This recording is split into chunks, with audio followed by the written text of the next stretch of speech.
Hello, everybody, and welcome back to Tales on Tap.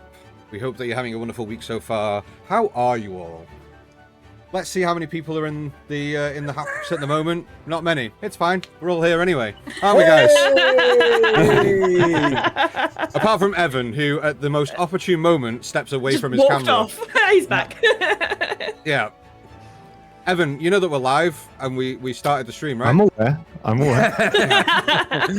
Good. Hello, guys. As long as you're aware. But yeah, welcome in to Tales on Tap. Thank you so much for joining us once again for Aerilon, A Destined Journey. Tonight we are on episode 24. Now, this is the second to last episode before we kind of take a mid-season break type deal thing. So yeah, if you joined us last week, you'll know that things are very much in the hot seat. So before we get into tonight's action, we are going to run through some quick announcements. And to start us off this week, Dan, can you tell us about one of our lovely sponsors, please? I can indeed. Something you may see tonight is maybe a little bit of combat, and if you do see that combat is sponsored by Tomcast Battlemaps. All the maps and terrains you see, plus the tokens and things used to put the living fear of God into us, are brought to you by him and his wonderful team. They make maps for all terrains, tokens for all kinds of encounters and combats, with more coming out all the time. All the links can be found in the dungeons below, so go support people in this space and buy some stuff from them. Lovely. Thank you very much. Han, we got other sponsors, right? Yeah, we do. We have two incredible individuals at Awfully Queer Heroes who produce modules, spellbooks, campaigns, NPCs, subclasses, the works. Incredible people who create neurodivergent friendly and queer accessible content. So this Pride Month, go and support some fellow queer creators. Head into the dungeon, Awfully Queer Heroes. All their links are down below. Amazing, thank you. And last but not least, not just for Pride Month, just support them all the time, but especially in Pride Month. It's homophobic if you don't. True. Anyway, Natalie, we have another sponsor, so tell us about them. We do. We have the lovely people at Valkyrie RPG. That's Valkyrie-RPG that sell all lovely TTRPG supplies. We're talking dice, terrain, apparel, badges, stickers. They do loads of horns for like cosplays. Again, they are very LGBTQ friendly, and then I've got lovely like pan badges from them from the con. If you want 10% off, don't forget to add our Tales 10 at checkout, and that's off everything bar the subscription boxes. I will remind you again that the subscription box this month is the last they're going to do for a couple of months, so if you want one, get in quick. And all the details are down in the dungeon. Amazing, thank you very much. Evan, social media, there's plenty of stuff happening, right? There is a lot of stuff happening, and especially there's a lot of stuff coming up. So make sure to check out all of our social medias. They are all in the dungeon below, and also make sure to check out our Discord channel. I'm still a little bit on my meme hype, so I'm still creating memes that I will be dumping all over social media, and some special ones for our Discord channel members. So make sure to follow us on all socials and Discord. Amazing, thank you. So yeah, talking about things that are going to be happening soon, Chris, you're like the man in the know about things like that, right? Am I? Oh God. I hope so. I hope so, because if you don't know, then we're all fucked. Yeah. Well, as always, you can watch this episode and all of our previous episodes in podcast format, which will be on anywhere you listen to podcasts very soon. We're a couple of episodes behind. That's my fault. I haven't recorded my voiceover. I'll be doing that soon. So you're going to get a lovely mass update of podcast episodes coming soon. Those are usually Thursdays and Sundays, so you can listen to Tales on Tap on the go. In 2 weeks' time, on the 2nd of July, we're going to be beginning Aerilon Sins of the Peacekeeper, which is our kind of noir crime fighting, maybe, sort of, campaign that we're going to be running while Aerilon, The Destined Journey goes on hiatus while Dan has a baby. Look forward to that. There's going to be lots of information coming about that on our social medias and on our Discord, so be there for the quickest updates and the first looks. Looking to the future, You can, and also you can catch this episode on our YouTube channel, where you can also find all of our previous episodes, one-shots, previous campaigns, all that lovely stuff. Looking a little bit further to the future, if you missed us at the UK Games Expo, which you'll be able to find lots of content for on our YouTube channel in the coming weeks, but if you did miss us there in person, there might be some other appearances occurring later this year. So look for information on that on our social medias. There's something going on possibly around September time. Ooh, see, I love this because you like drip feeding the thing It's every week, yeah. So, like, Yeah, I'm edging them. I'm edging. it's so good.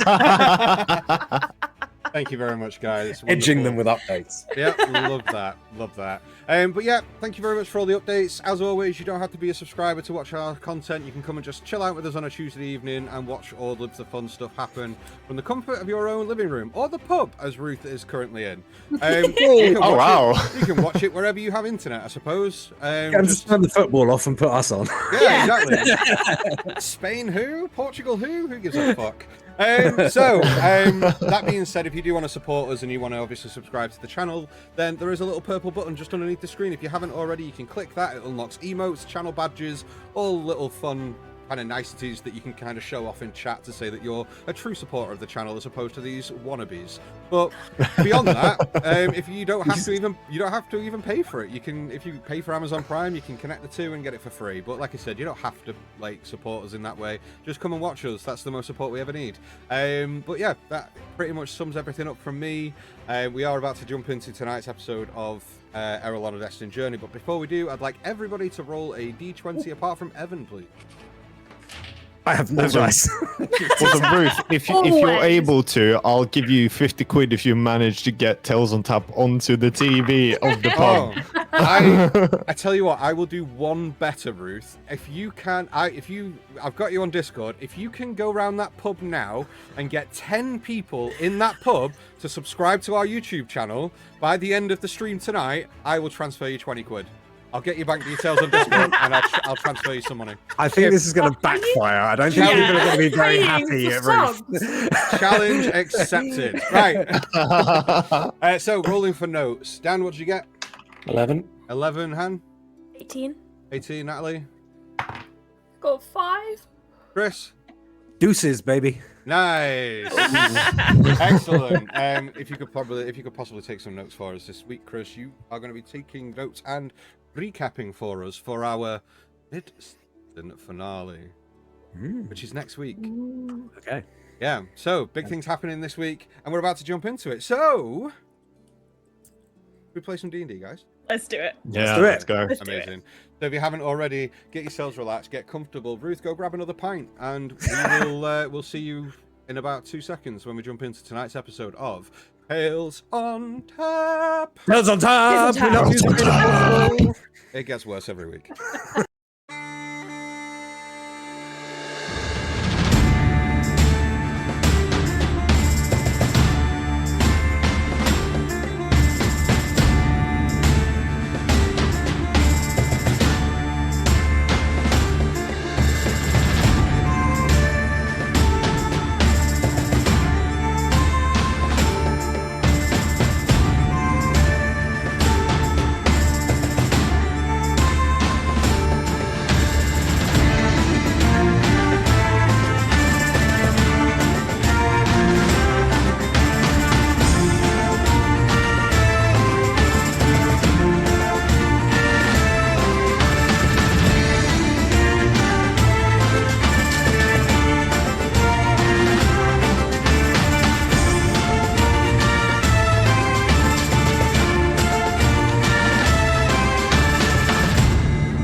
Waking up to the rosebush that my mother had planted was a nice change. It's the closest I've felt to home in a long while, although it's not really home. But I'll take what I can get at this point, I guess. After waking up and making breakfast for my friends, we decided to hash out a plan for the day. If we were to succeed in starting a revolution in the next few days and save Windmere, we needed to work every angle possible. And we decided to split up into 3 teams. Eddie and Kyria, Virgil, the Raven, and me and Liana. Each of us with separate goals.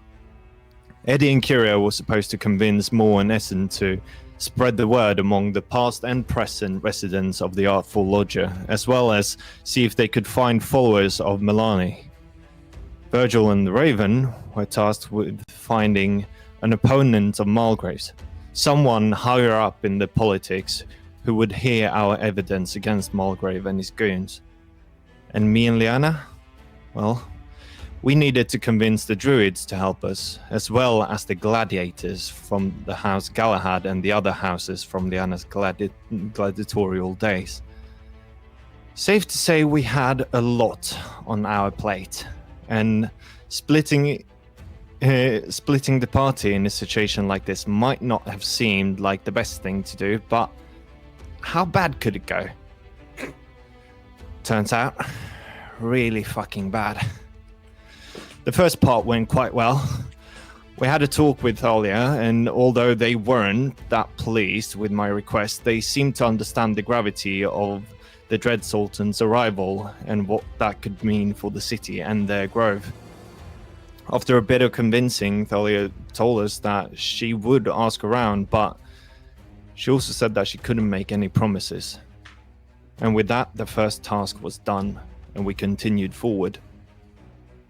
After getting to House Galahad, we started to run into some problems.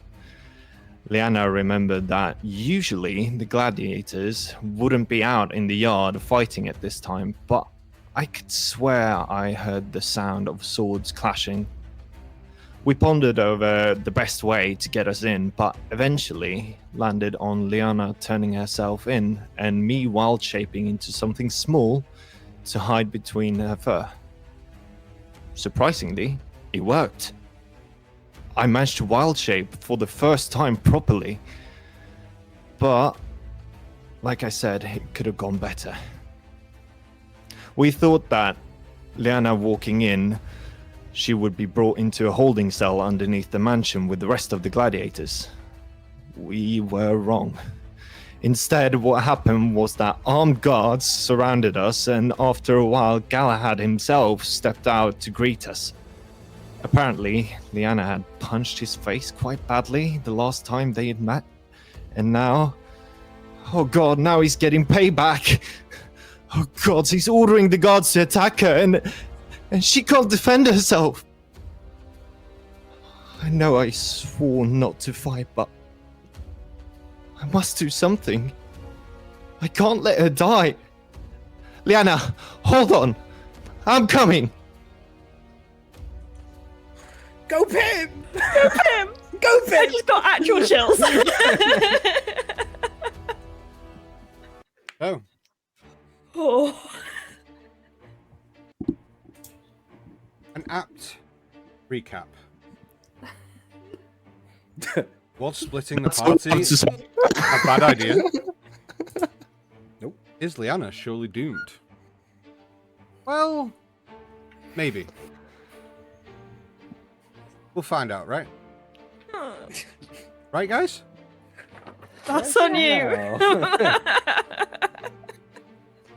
Ruth has gifted Pim inspiration for that epic recap. Well deserved. So, Very done. well said. Thank you. Could you give Liana some? You can only do it once per stream, unfortunately. Last we left off, Liana, you found yourself surrounded by heavily armed guards. The House Galahad and almost its full force bearing down upon you. Through swift action, the master of the house, Galahad himself, had ordered his armed guard to start their attack. Within moments, unbeknownst to you, and the shock and surprise as the pointy end, each blade, begin piercing your skin. One attack, 2, 3, as you feel the blades in your ribs, your arms, pain itself anchoring you in place. There is a point of clarity that I wish to convey before we start tonight's session. As the rest of our group left the call last week, Natalie and I had a bit of a conversation. Yeah. Natalie, you can add 16 hit points back to your hit point total. Ooh, Okay. a chance. They were removed at the end of last session based on potential things that were about to incur. However, as him, you fly round the back of Galahad, and as the axe of the largest member of this posse gets drawn up and begins to swing down towards the back of Liana's head. Both here. Wait! Galahad's hand.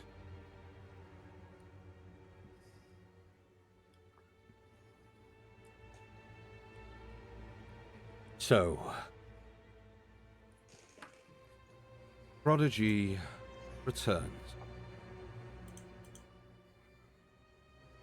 How amusing. Once a fierce young cub, now a beaten shell. See, Liana, your defiance was always an entertaining distraction, but ultimately, vile one. You were captured, tamed, made to dance for my whims. See, every drop of blood that you shed in that arena, it's just a testament to my power, not yours. You were never more than a tool, an asset, a piece of property. And as that word rings out, you hear muffled voices get closer as you kind of turn, and Pim, you'll spot this with your passive perception. See a number of faces appear at barred windows, only small in the brick wall off to the right-hand side of where Liana is currently. Your life, insignificant as it is, served a purpose. See, my gladiators are like a fine wine, consumed and then forgotten. More chains rattle against barred window. Do you know why I chose you, Liana? Any inkling? It wasn't your strength, your ferocity. No, it was your spirit. Well, what your spirit was. See, that indomitable fire that I knew I could just twist and break. Easily. And yes, your rebellion, such as it was charming, and sure, it made the papers, but now it bores me. See, your victories in the arena brought me wealth, prestige, and yet you kneel, thinking that you've achieved something grand by surviving. Well, you haven't. You've merely prolonged the inevitable. So, here's my gift to you, after feeding you and housing you for all these years. Do you have any last words before I erase your last vestige of defiance? I'd speak now, Liana, or forever be silent in the cold embrace of death. Because your story ends here. You will be remembered as a brief, amusing spectacle in my grand enterprise. Nothing more. Now, accept your fate You were never destined for greatness, just amusing. And this will be very amusing indeed. So, got anything to say? Before she speaks, she has been eyeing him this entire time. Does she notice the other gladiators? What's your passive perception? Oh, Because if you're eyeing him this entire time, it would have to Yeah. be based on your passive. You're actively looking. 13. You probably will hear the clanging of chain on metal bars, but beyond that, probably won't see them.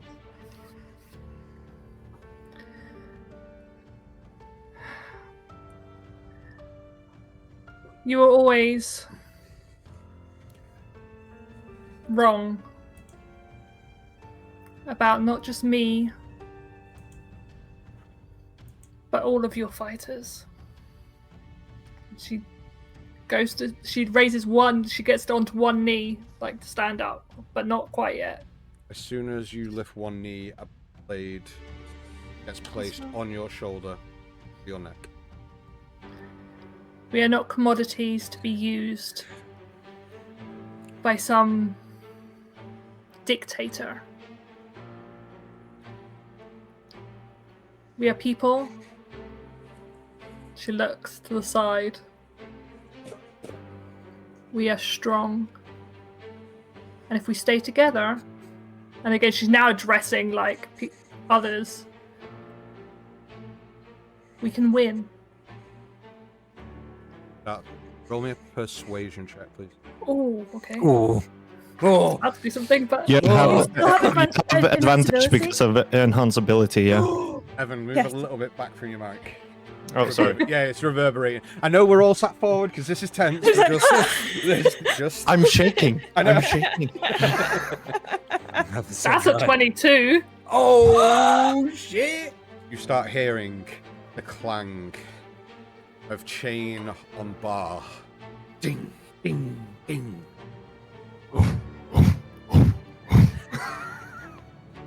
And if you're lucky, we will show you the mercy that you refuse to show me. Oh, baby! With And that, as you say that, Galahad just goes.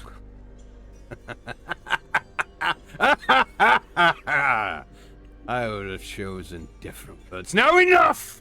End her life! And I'm gonna drop the axe. I'm gonna rage. Just bear with me, guys. As the axe swings down, close your eyes for a brief second. Pim, you see this blade almost in slow motion, and it whips past your nose and into the ground. As you look up, you hear, "You think you're a fucking hero for escaping? Your freedom cost me everything. The torture, the torment that I fucking suffered because of you." And you see the helmet begin to rise and get thrown to the ground. I had to pay for your fucking defiance. And now, Yawl and the blade lifts up towards you and points towards your chin, and you see it. See a familiar figure. You'll pay for what you fucking did. And you Damon, this is see not. face Damon crack and a single tear down. Can you please describe Damon for me, please? So Damon is a human. He's even more scruffy now, but quite long-haired, scruffy mud brown hair with a fairly decent beard going on now. I would have known him as clean-shaven, but he probably stands about 6 foot, so he is tall for a human, but short to me, and built. he was built for the arena and enjoyed it. So he's got scars running, like you can see old scars and new scars are on his face and on his arms and his hands. He's calloused and tough, and he looks it. But there's something baby-faced about his eyes that can catch someone off guard. Like if he scrubbed up well, he could look really baby-faced. But yeah. Thank you. See the blade point towards you, then he draws it back. It's Damon, swung. no. Your fight is not with me. He is the one that's hurt us both.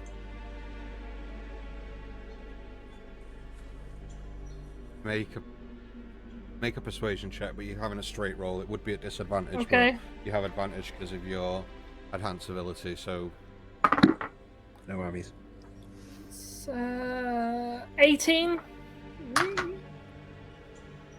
He stays his blade for a moment. Looks at you and go, no. Just made me suffer because of what you did. He wanted me to kill you.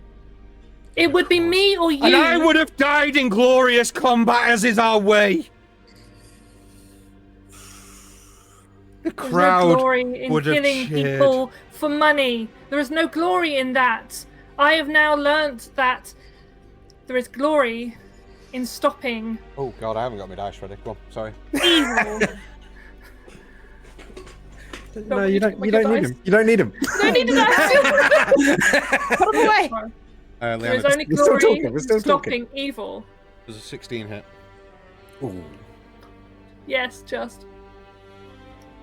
You take 5 points of piercing damage as Damon's blade is stopped in this moment. Another blade into your back as you... Okay, I would like the room suddenly gets cold, and snow starts to swirl around me as I turn my back to Damon, Okay, so... trusting him Okay. to look at the person who just stabbed me. So I'm raging, and then turning my back on Damon. Okay. Pim, are you going to do anything in this moment? Because you're both now going to act as one before we get into this properly. I'm gonna drop out of my wild shape Okay. You and rematerialize as yourself, stood behind Galahad and the two guards that are stood on either side of him, but you're a good 5 feet back from both. You're about 10 feet back from Galahad and 5 from each of the guards. Positions yourself well. But rather than dropping it being 5 feet. Yeah, from all of yeah. them. So I'm a bit ways from them,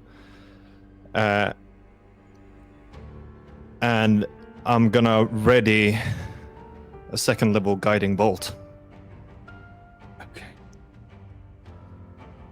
and I'm just gonna say, whatever you're thinking, Galahad, you better reconsider, because if you don't, I'll promise you, I'll burn you to a fucking crisp. Okay. Okay.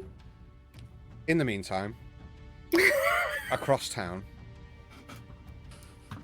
placed in the high city, Virgil, you and the Raven are currently walking back from... Are you okay? Nothing. We're doing nothing. Just get us to the tree. It's fine. Get back to the house. It's fine. I'm doing nothing. Nothing at all. There's no interaction. There's no conversation. There's nothing. It's fine. Well, It's fine. I'll walk. as you're walking back towards the glade and back towards the sanctuary of Thalia's little domain, the Raven kind of turns to you and goes, well, what now? I mean, look, we need concrete evidence that Malgrave's involved, but how the fuck do we get that? We need a recording, or I don't know. We need to stress him enough that he will act in a way that would place it. I don't know. Perhaps getting him into a position where he has no choice but to admit to what he's doing in front of enough people, or I don't know. Alana had some kind of orb that did recordings. I think it was the magic orb, or it was definitely a magic orb, but I don't know what the spell was. But the point is, it could record things. Right. Okay. We could perhaps trick him, or come to him as a group. I don't know. I mean, look, we're gonna. I mean, it's a good idea, but how? I mean, if he sees the group of us try to get anywhere near his property, or what? I don't know. Like, we're gonna need to get him away from his property, somewhere isolated. We need a prisoner. We need someone who was directly involved in this that we can hand over. At which point, if they come before a tribunal, he will have to come before it. So, failing one of us, and that whole venture, Tanner is our next best course of action. We would have to capture him, bring him to the SBC with what we know, and say he is a direct link. Festal. Well, yeah, but I just think, look, Tanner is going to be laying low now. Like, that is not a stretch to imagine. He knows that you know that he's involved now. Like, he's not just going to be behind his bar expecting you just to walk in. Like, he'll have gone to ground. We don't have time to scout the city in search of somebody like that. I think trying to get Malgrave isolated is a good plan. We just need to know how. I mean, look, I can... Where would Malgrave go? Well, look, on his own? We just heard last night he's starting a political campaign. He's going to be in the public eye at some point. Now, I could stake out his property. I mean, you could head back to the Grove. I'll go and stake out his property, and then I can communicate easily with whoever has the card and tell them and keep my distance and keep track of his movements. We gave it to Leanne and Pim. I'm sure they're fine. Yeah, they seem quite competent. Capable together, yes. I mean, Pim's very safe and strong, so... Yeah, and like at the earliest sign of danger and anything like that could possibly go wrong, they would be, they would know about it well in advance. Yeah, think it through. Dan, as in Dan's plural. Fuck the both of you. I mean, what would they do? Walk into the house just unprepared? No, of course not. No, honestly, that'd be the last thing I would expect of them, to be honest. I know. Booking a flight back. Booking a flight back. But look, no, like, I think... Look, I mean, I could... What if we cornered him on his campaign trail? Well, that's my thinking. Like, he's in the public eye. What's he gonna do? Like, all right, sure, he'll have armed guards, but we're 6 strong, and we've take out numbers, and all right, sure, that is then incriminating us further, but we could track him, and we could, there's options there. Whereas if we just kind of try and, I don't know, incriminate somebody else for the sake of incriminating them, I don't know, but I just think you don't necessarily need to be cutting. We have all the information we need. If we come as a group, find him while he's out amongst the public. Yeah. Use him of what he's doing. If we can keep him in one spot, I have a spell that I've been thinking about that may just work. It's one there's been far too many lies going on in this place, and quite frankly, we need to stop them. Well, that's beyond my realm of expertise. I have no idea what you're talking about. No, it's fine. It's this whole the magic thing. Like, I can do very basic stuff, but it's not me that can do it. It's the things I have that make me things that I can do. Anyway, I mean, you sell yourself short, Finian. You are quite impressive in your own right. I've been a bit harsh to you, I imagine. Well, look, I'm good at what I can do, but like when it strays into like the realm of the magical stuff, I'm not. I can't do stuff like that. So, like, if you have something that could work, then I think we need to utilize every tool in our toolbox. If we can keep him trapped in one place, and I can set up what I'm thinking of, we can get him caught we can get him caught outside of his web of lies in the public eye. Yeah. And all we need is... Okay, this is good, because then all we need is key figures in the general public to witness this. Like, reputable people in the city. I'm talking shopkeepers, innkeepers. Like, we get innkeepers who witness it, then word spreads like wildfire. Like, wildflower? No idea where I was about to say that. Wildfire. It spreads like revolution. flowers. Woodstock, man. I got really excited because I thought you were going to say, we need high explosives. Yeah, that's... First, we need to kill him, then we can make him talk. Look, my concern is that, like, if he's working closely with the big elephant in the room that's above us, then, you know, he's going to be well connected and could quite easily make a getaway quickly. Now, that doesn't necessarily get him off the hook, essentially, but it does gets him out. Yeah, if anything, just further incriminates him more, right? Yes, exactly. Oh, you are quite brilliant, Finian. Cool. So, are we agreed? I'll go and I'll stake out the place. You know where you're going, right? And how to get into the tree of magical stuff. Yeah, yes. Botanical Gardens, big tree in the middle. She hasn't changed the password yet, so I can still. Okay. Yes. Are you happy to go back there and wait for the others and then let them know where I am? Yes, it gives me time to think and plan. If you're good, well, of course you're going to be safe. What are you talking about? You turn into birds. It's not quite. Sure. Let's say I know what it is. I know what it is. Let's just say, being let's magically say, facetious. I don't know what that means. It's. Do you know what it's? We don't have time for this right now. It's been a genuine joy, Finian. Be safe, and I'll see you soon. Okay. Okay. And hey, next time, the croissants. That's. Well done. You haven't You're learning. You could really settle into this high lifestyle, you know. The croissants and the Pinot chocolates are on me next time. I'll hold you to it. I'll see you soon. Be safe, all right?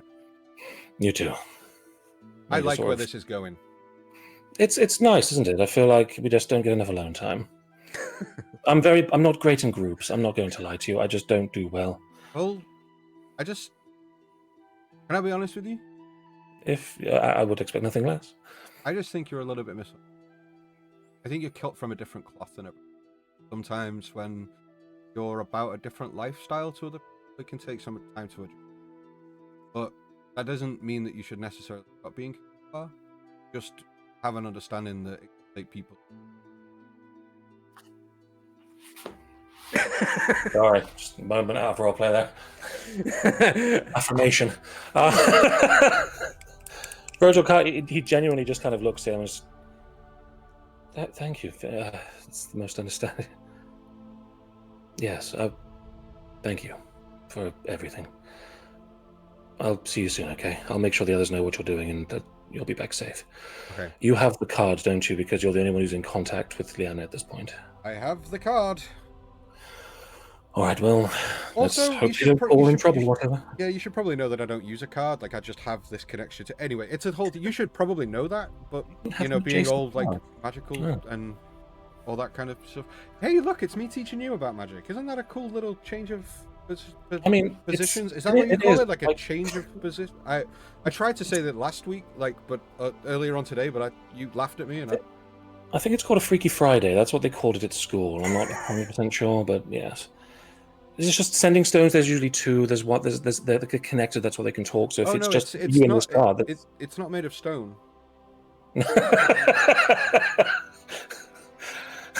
Goodbye, Finian. It's been a genuine pleasure today. Okay, be safe. And he just kind of like turns and with it, and as he does, he just like stamps the cane down, so it kind of like jumps up and like grasps it in midair and just begins to like sauntily walk off. And he kind of like just turns and goes, "I'm getting used to this." Brian Richmond, you will yet.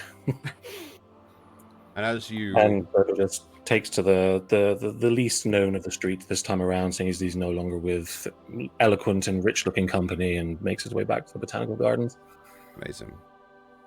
In the middle city, you, Kyria and Edivir, you just about have left the Artful Lodger, and you're making your way north through the middles. You're muted, Han. I don't think I am. Now you are. You're good. Okay. Yeah. So, just remind me, you're heading where? The initial idea was to go to the Grinning Goblin. That's Not right. Giggling. I wrote down giggling. Yep. It could be either. It's not giggling goblin. Oh, it is the Giggling Goblin. Sorry, I it? misread it. Giggling Goblin's a different place. Yep. It's not. It's the Grinning Goblin.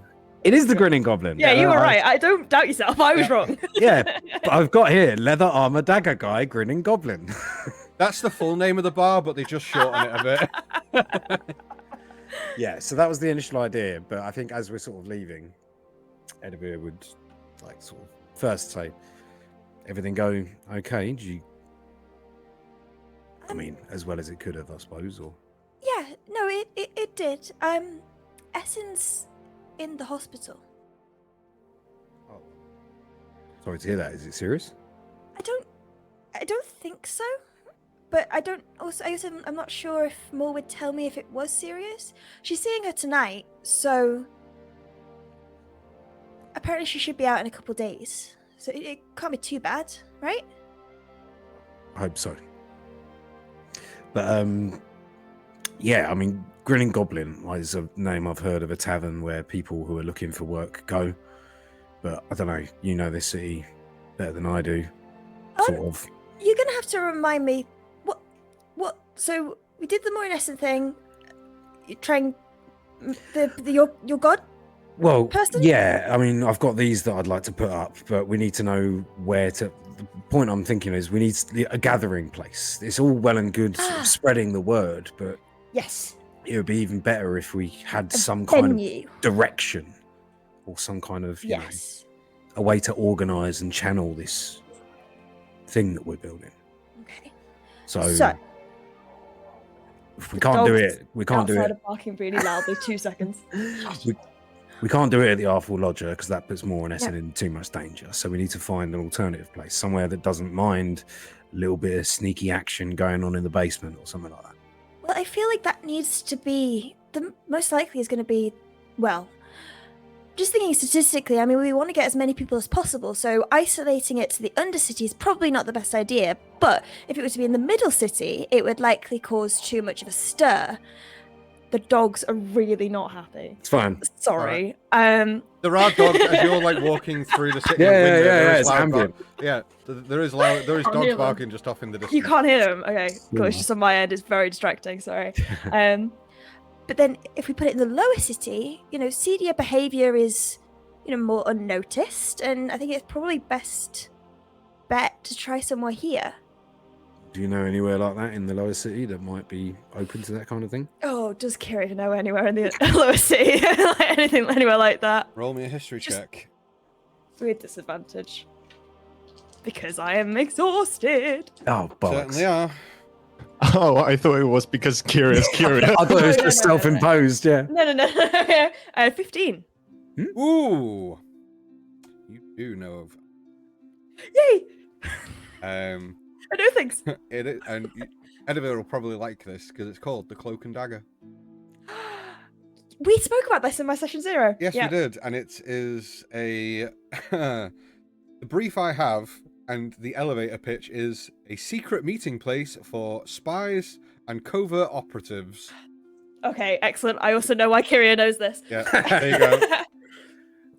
That sounds almost too perfect. No. Okay, so I knew about it because when I was doing the bone business, Right.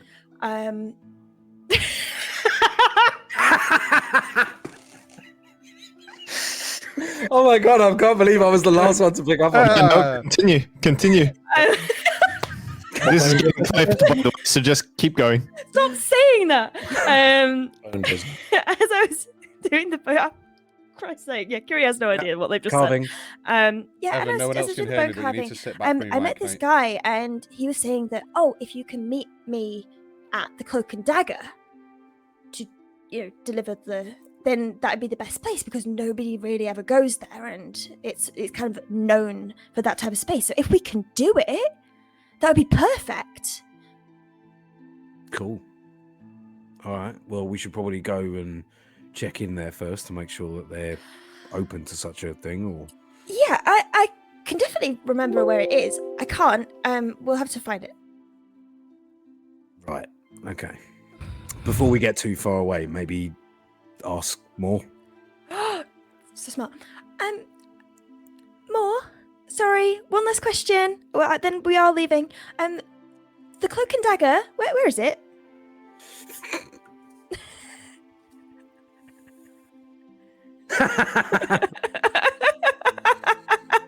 I don't like this. Hey, Mum, the shady gangster place where Yeah. everyone hangs out, murderous and everything.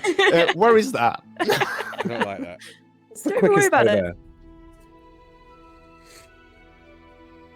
there? So if you're looking to, frequent some places around the lower city, I know obviously I've recommended a few places in the middle city, but there is a couple of lovely spots in the lower city. There is the Cloak and Dagger. Now that's located towards the western point in the lower city. Don't quite go as far as to walking off the island, but just before that, you're going to see it. It's kind of on the outskirts of the city, but lovely place, wonderful clientele. I would just maybe don't go in and try and speak about your business.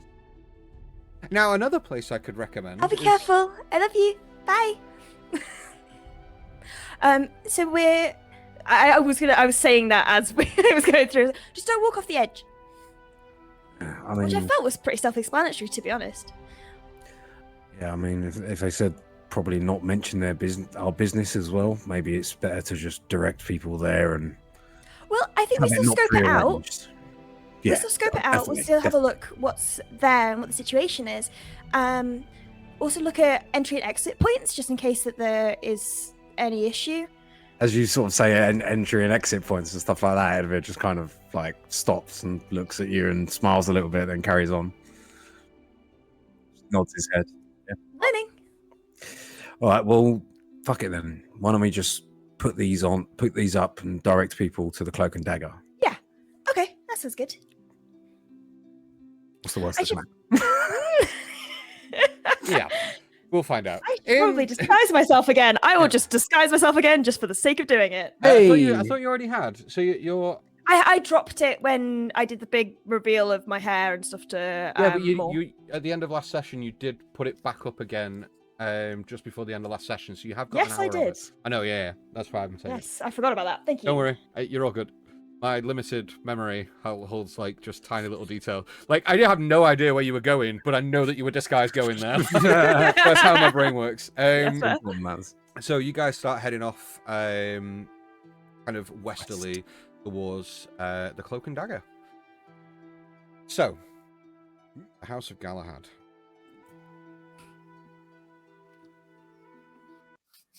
Tim. Yep. I would like you to roll me an intimidation check, please, as you warn Galahad not to do anything rash. I'm going to roll my inspiration. That's fine. But what I'm also going to do, before we all start making decisions, I say all, Tim and Liana, I'm going to open I've never made a Alver decision in my life. onto the map so that you can now see Oh. positions of people and how many enemies you are currently facing off against, so that it can Excellent. give you informed decisions. Now, while we're bringing the battle map up, Tom, Kartos does battle maps, right, Dan? Yes, Tom Carlos does do battle maps, and he is sponsoring this little two-person combat that we're doing right now. It's tense, it's stressful. Enjoy the background, enjoy the things. It might be the last time you see him. Just a keen eye point on that. There is a lot more than two people. There is effectively 1, 2, 3, 4, 5, 6, 7. There is 8 enemies in front of you. Yeah, a few more than I realised. Yep. But okay. So, Pim, what is your roll intimidation, please? So I rolled a 17, and I have a plus. Where's my intimidation? Intimidation. Not much of a modifier. It's a plus or a -1. Yep. So it's a 16. But because of me being a mark of hospitality halfling, I roll a d4, and I rolled a 4. So it's a 20. Okay. You see Galahad kind of goes and spins round. The 2 guards next to him immediately draw swords and kind of point them in your direction. That includes the 2 of you as well. You Drop hear 'em. the taut of bowstring as the 2 archers that you may not have realized and may not have, you will have spotted them, but here and here on the map are also now aiming arrows directly at you. I'm aware of you too. Who do you think is fastest? You or me? I'm closer. Galahad turns to you and goes, Now, little man. Let's not do anything that will get you killed. But Let's like not your- do anything to get you killed. I like you. I think there's a place for you in our humbled abode here. Don't you? I would like you both to roll initiative, please. As I'm rolling initiative, can I because I was looking at the So yeah, as part. gates that have the fighters behind. Mhm. Would I know that they're solid? Like Yeah. like they're secure. I Yeah. would know that, wouldn't I? Yeah. fair They are designed to keep people in. enough. Yeah. So, Liana, as part of your turn, you will have raged and you have turned round. You've not used any movement, but you get your action and your movement on your first turn because you told me you'd raged. Yeah. And there we are. Unless you rage and now you want your first turn, but you need to either. Well, there's been a lot of talking since then, so I mean, I'll go with it if you want to use that as my bonus action. I'm happy, but I would like my bonus action as well. I'm sure you would. What did you roll initiative? Yes. Sorry, I'm just trying to get my. That's all right. my We'll go sheet to up. you, Pim. What did you get? 17. 17. Thank you. I got a 21. Thank you. And Damon got. Okay. Damon got a 23.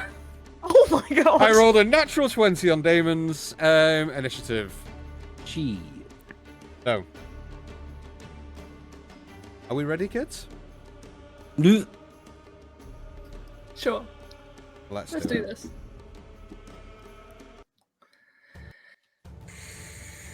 I don't like that one. I like this one. I like it. Cool. First round of initiative. As Damon is top of the initiative order with a 23, draws his axe back and swings.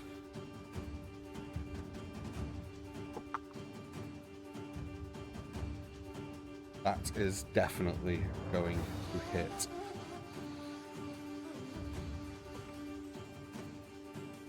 Hold on. Sorry, 2 seconds.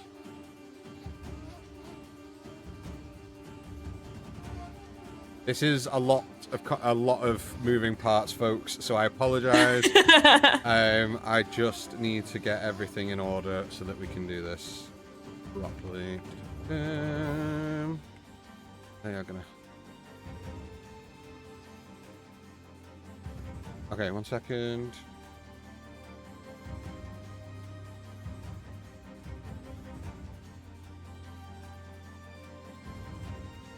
Cool.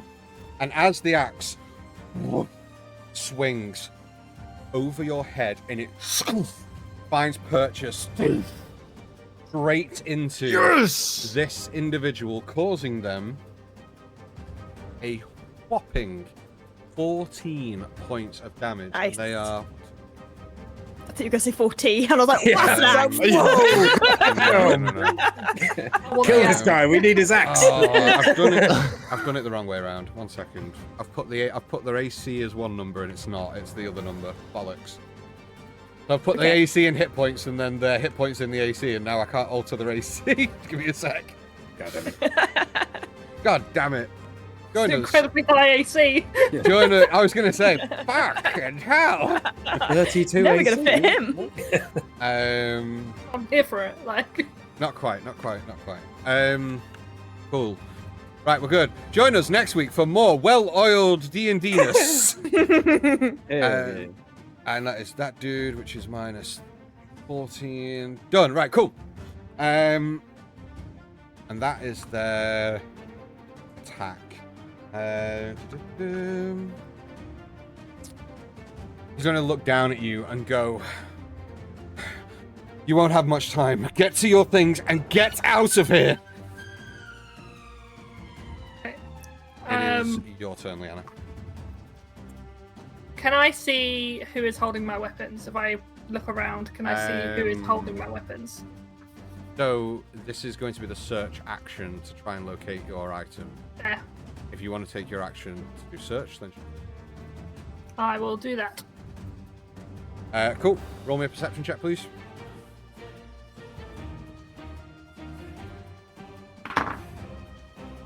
Perception. That is a 16. Okay, your weaponry is located here. I couldn't find a good enough token, but it is here. Absolutely I'll fine. tell you what I will do. Uno segundo. I was nearly going to drop a cow on the map. It's definitely not a cow. There is. I'll use it. I'll let You Albert. probably could with your strength, to be fair. Throw a cow at them. Come on, Albert. I'll drop a token on in a minute, but it is Yeah, there. while you're I'll put doing a that. token. Yeah. I'm going to shout out smorgasbord. There you go. So she's low and she feels this axe woof past her. The smile just bursts onto her face, and then she'll smorgasbord as she then goes to I don't know how distance wise. I can't get there, balls. Oh, I can get to. Yeah, I can get to it. Right. So I am going to incur the opportunity tax, and she's just going to leap over this, or leap between these guys, and she's running on all fours to try and keep low. Don't know if that'll help, but she's going to do it. And she's going to. Oh no, that's the whole map. Why I can't control my character. I'm just moving the map around. And I assume that it's going to be the same. There you go. Okay, cool. you. So don't move it all the way. So you move to here, and this individual gets an opportunity to attack against you. Oh god, I threw my dice. 1 second. Okay, that's a natural 20. Oh, for fuck's sake. Okay. But at least you're raging. So that is 8 points of slashing damage on the first. Halved? Did you half that first 5 as well, by the way? No, I didn't. So Which I've first got 5? 3 back She from the guy behind me that I. You didn't. Oh no, you I didn't rage. No, no, before. no. I You raged after. it, Yeah, that's fine. Really? So it's Yeah. 4 points of damage. Second Do one. I need to let you know when I get to half health? You can do if you want. Yeah. I am at half health. Okay. Second attack is a 17 to hit. Yeah, it hits. That is 3 points of piercing damage. The third one. Oh, that's not going to hit. The third one is a 6 on the die. Yeah. Okay. Okay. So you incur those penalties and you race across. So that's Okay. you can move your token. So Yeah, I measured it out. Was 35 to there. okay, cool. And I'm going to. Yeah, I'm gonna do it. I'm gonna. Can I pick as a bonus / free action? Can I pick up this weapon, or is it interact with an object? I mean, how you ruling it? So We've had it before where we've just changed weapons free. Like Yeah, I Leanne's think- picked something up change off it- the ground. change I think opening a box is interacting with. Oh no, it's just like a box, right? Or is it a chest? Oh, they're just so on the it's- floor. I'm not there. it's just on the floor, and what I determined last time is switching between a weapon that you have on you. I will allow as a free action by dropping the weapon in your hand and switching to that, but you're effectively picking something. I can't allow. I will allow it on your next turn as a bonus action to pick your items up. If it's an action, I will burn a hero point to get another action. So it's a bonus action. So on this turn, And yeah. all you've done is run past the guards, right? And search. And search. So Yeah, you've used your action and a search. movement. Yeah. Oh, so I'll pick it up. Pick up my weapon. I have got the axe in my hand. I pick up both weapons, but I keep the axe in my hand. I kind of just like stow the club on my hip. I don't know how exactly it attaches to my hip, but Isn't it like It's a massive massive club. club. You couldn't just stow the club. Like how have I been carrying it around is what I've been thinking. you've had your axe on your back and you've been don't carrying the know. club. But it's up to you. You use whatever you want. I just pick up. Yeah, I pick up both. Okay. Can I?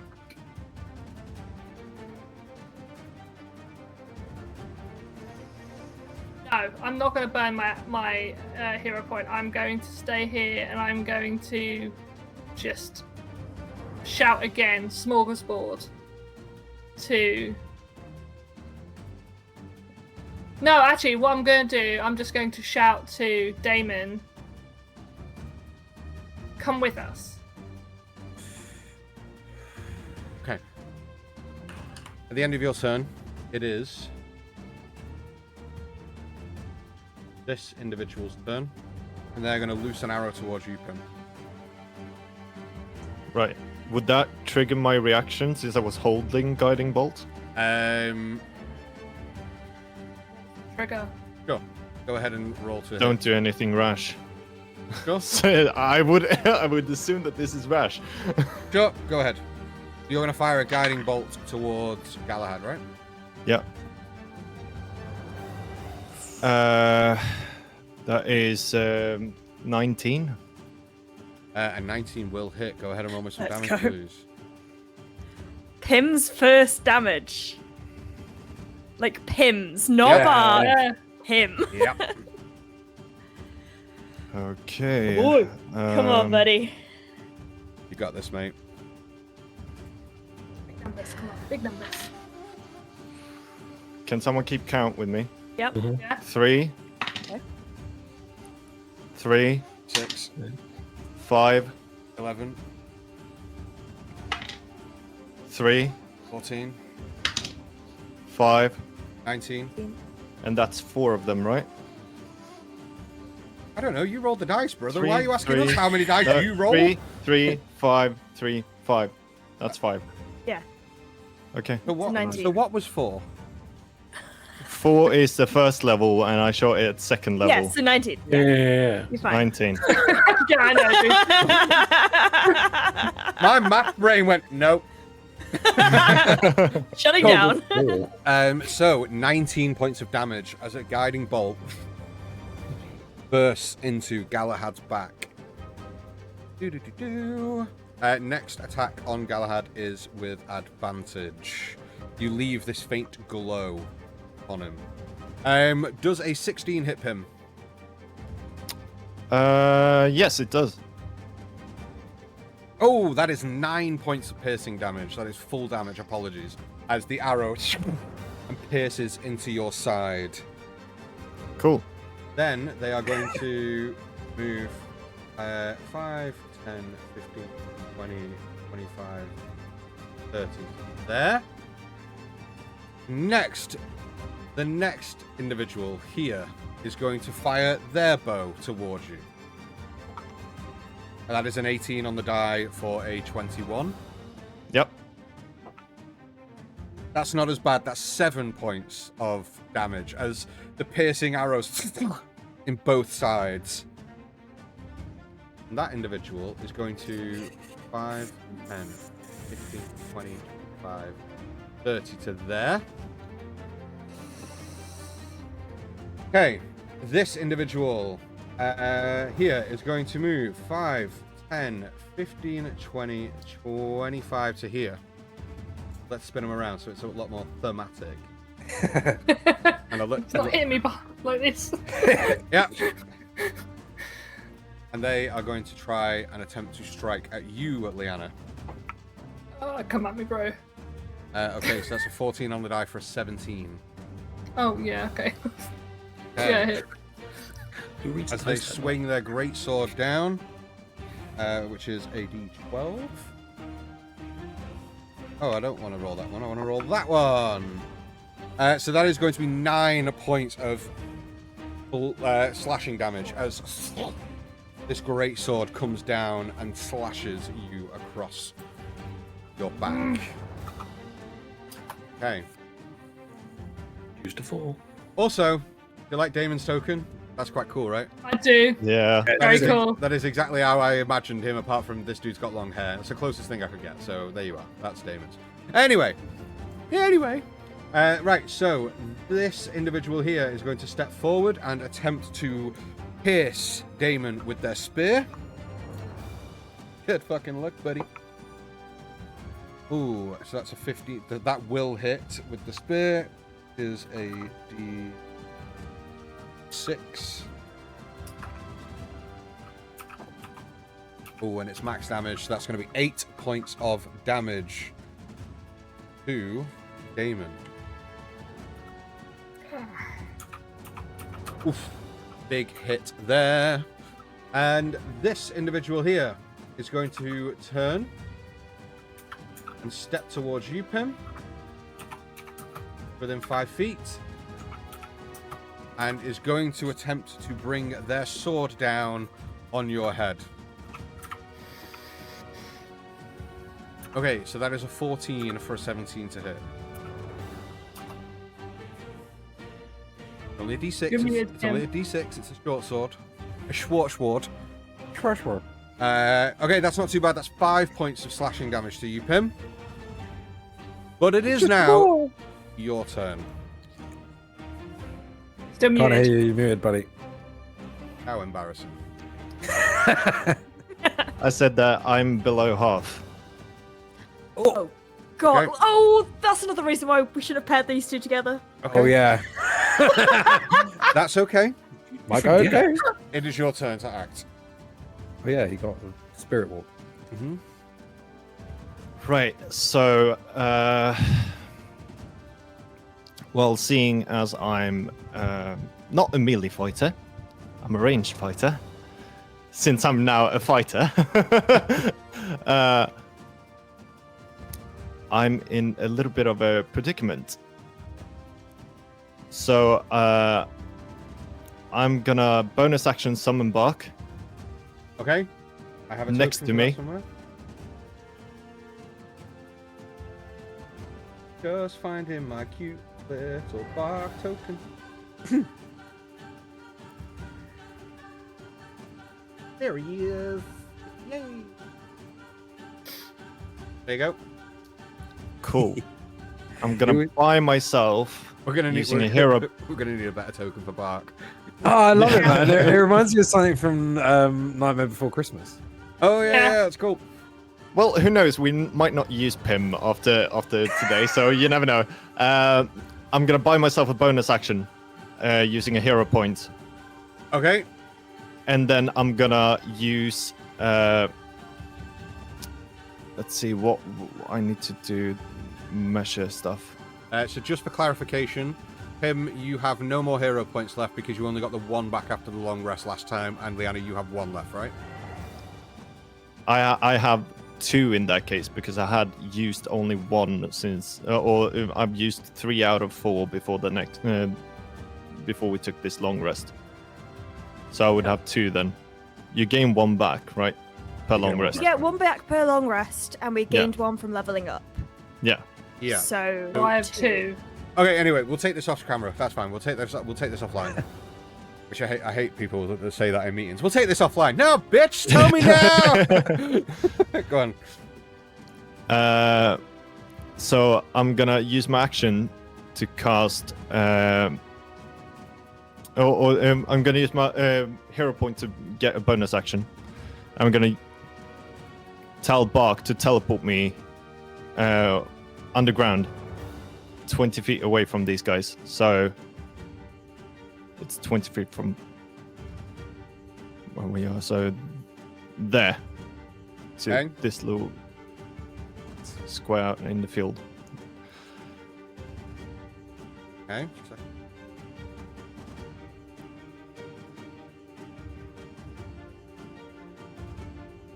Okay, cool. No problem. You do not provoke opportunity attack when teleporting. Nope. That's fine. And then I'm gonna turn around, reach my hand towards the ground, and pull it up as I'll cast Entangle, where I was, to grasp the Galahad and the 2 people in an Entangle spell. Okay, so I'm going to put a marker down here. So Entangle is a square or a circle? Yeah, square, 20 by 20. That'll do. And you want it there, did you say?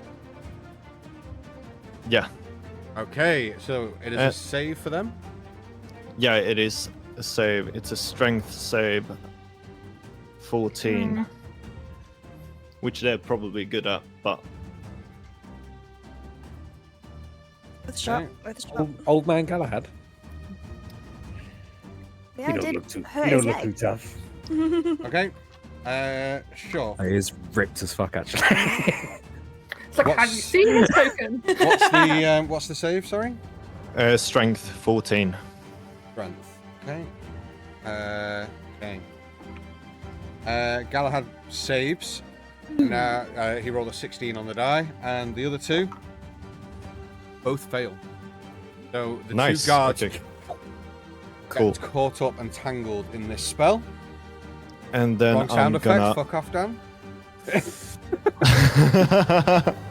And then I'm gonna leg it 25 feet towards Liana. Okay. What's the 5, 10? 25 to there, let's say. Okay. And now Cool. Bark moves on your turn, I believe, after your turn, Yeah. right? Yeah. Bark there. Cool. I'm just gonna let him come with me. Okay. Anything on Bark's turn, or is that it to command Bark to teleport? No, just command Bark to teleport. Actually, I'm gonna move Bark here Okay. towards behind the guard, so that. Hey. Okay. Yeah.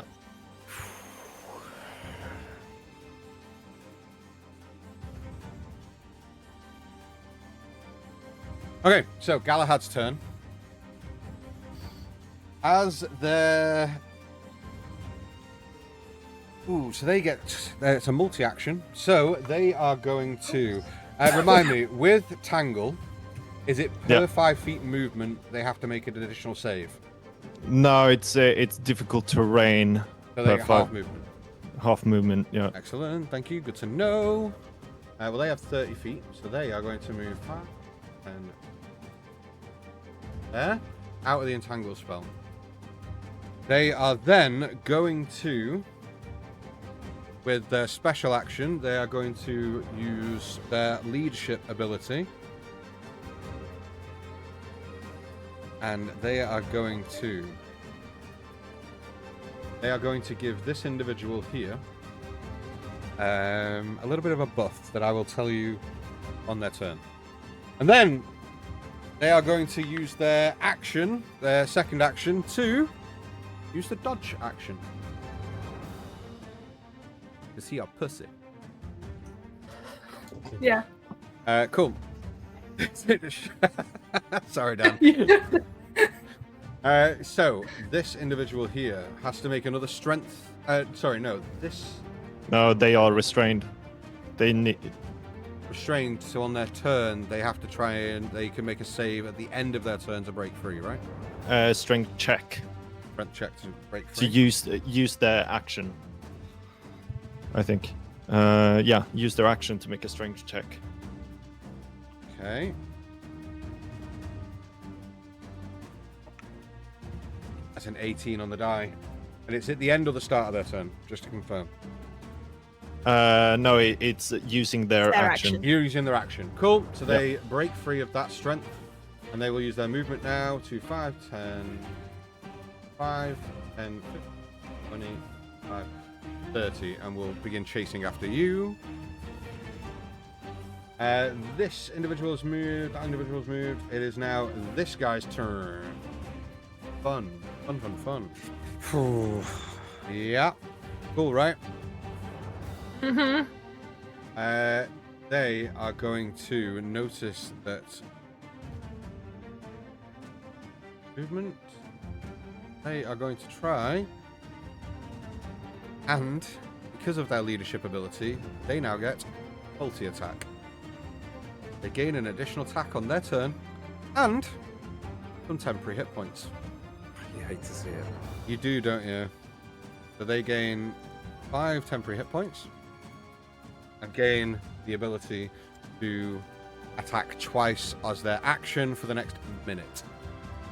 They are going to step forward into 5 feet of Damon. Opportunity Bart gets attack. I'm aware. Yeah, go ahead. That is a nat 20 for Bark. Excellent. Cool. Go ahead and roll me some damage with Bart, please.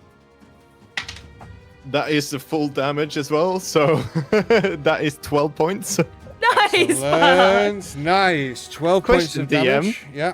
Does Bark get a chunky crit? What? No, it's the same way that Banff didn't get chunky crits on their turn. And But Zayla didn't get She chunky should crits on have. She their was turn. such a good girl. She didn't fucking need it. Yeah, she was still the She best did, game of the yeah. party. I argue that Bark is better. I will see the argument and fucking deny it. So I created him. He's my child. So I'm going to rule no. Bark does not get chunky crits. It's only player. It's only a player buff. If we're going to give chunky crits to Bark, then enemies will also get chunky crits. Mind. Yeah, we good? Argument? No. Yeah, that fell flat on its arse. Cool, glad. Right. He will move forward and try to attack Damon with his sword. That's a 17 on the die. Oof. Meaning Damon takes, on the first attack, 7 points of slashing damage. And the second attack is a natural 20. For 13 points of damage with the Torchboard. Damon is looking pretty beat up at this point.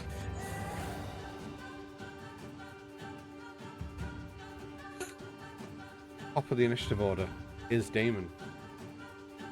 Did not like the idea that this individual hit him with his sword and will swing violently towards this individual. In fact, wait, he has abilities that I've just forgotten about. Ba-da-ba. Ooh, things. Things are good. Things are good. Doesn't matter because it wouldn't work. He has a reaction, but it wouldn't have mattered because of his AC. A natural strength would have still beat it. He has a parry. He has the parry reaction, giving him additional AC, but it wouldn't matter. So he's going to try. Does that make him a fighter? Huh? Does that make him a fighter? Maybe. Second win. Maybe. So that's a 14 on the die, which is enough with the plus that he has, which means he gets to roll another d12. Woo! And he is going to aim it at the guy that's just fucking aimed at him because fuck that guy. And that is max damage for 12 plus 3, 15 points of damage as he just swings and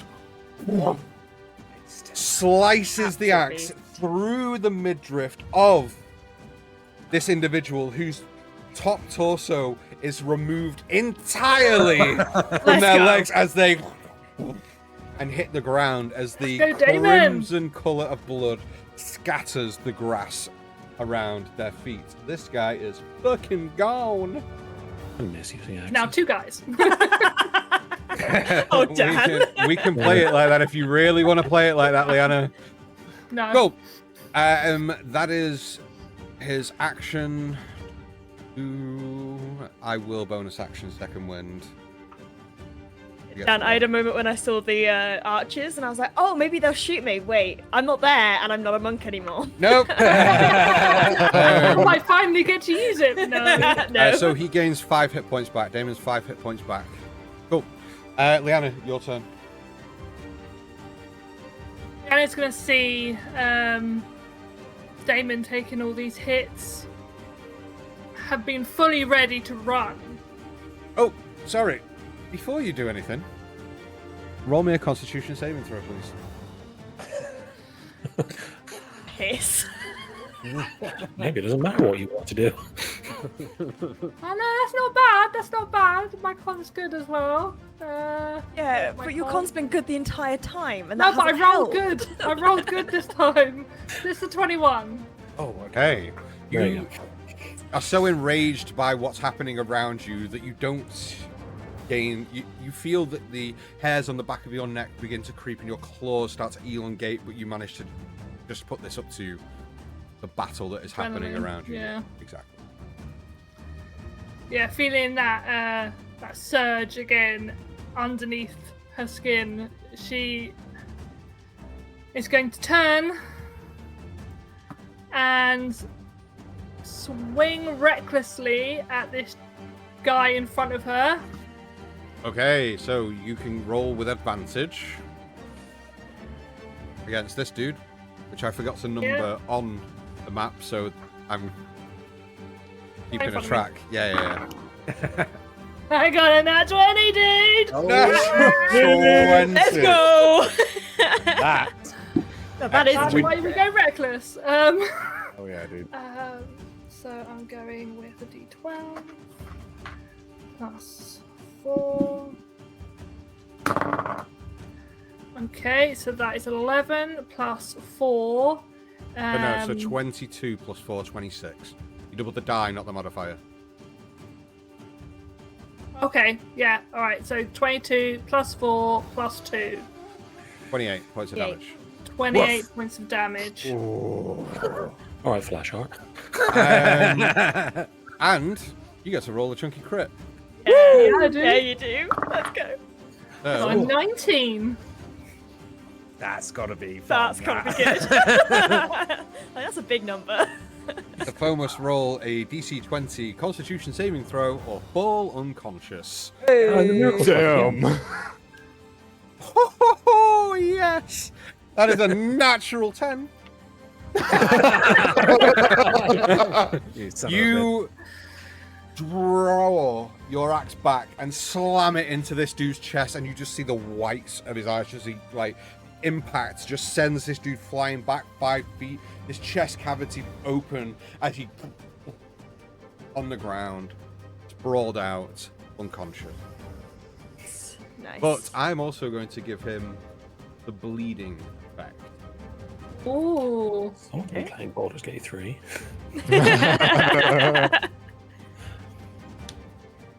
So Oh. yeah, as he crashes to the ground, and I can probably tell that he's not dead. The blood's still coming out of him, so he's not dead. So I'm gonna say, stay there. As I am going to charge. This might be a mistake, but here we go. 5, 10, 15, 20. That's like, you scare me when you say things like 25. this. Like the third mistake 30. we've had. Okay. There. And I'm going to buy another action with my first hero point, so I've still got 1 left. I'm going to throw. Sorry, hold My- on. So you're We gonna. have So two- you've used your movement to dash. So you use your action Yes. to dash, and now you're using a hero No, I point. haven't. I haven't. That was my movement. I haven't dashed. So you, Action you've moved killed 35 that to guy. there. Yeah. So action to kill that guy. Movement there. Cool. I'm going to buy a action, and I'm going to throw my great axe at Galahad's head. Sure. So Still got another weapon. It's fine. So you get to roll this. The throwing properties of a heavy weapon. So say that again. So it's throwing properties of a heavy weapon. Yes. I'm just double checking your character sheet Pretty to sure see you if roll with disadvantage. disadvantage at a certain distance, which is what I'm checking your character sheet to see if it gives you a distance for throwing properties of a heavy weapon. Throw. Oh no, it doesn't actually give with me a a heavy characteristic. thrown, so you can't actually throw it. Okay. I mean, You can't. No, it's technically, I'm going to Yeah. allow you to, but you have 5 feet of reach. You will throw it, but it's at disadvantage. So go ahead. Roll with Okay. disadvantage. But you also have Guiding Bolt on Galahad. do. Advantage on guys. So is that So a it's flat a roll? straight roll let's go, baby. because it's the next attack. It is the I'm next just waiting for attack. Dan's face. Yeah, Yep. fine. Come up. Well, hey, no, that's not bad. That's plus 6. That's a 21. 21 Not will Bad hit. at all. Go ahead and roll me some damage, please.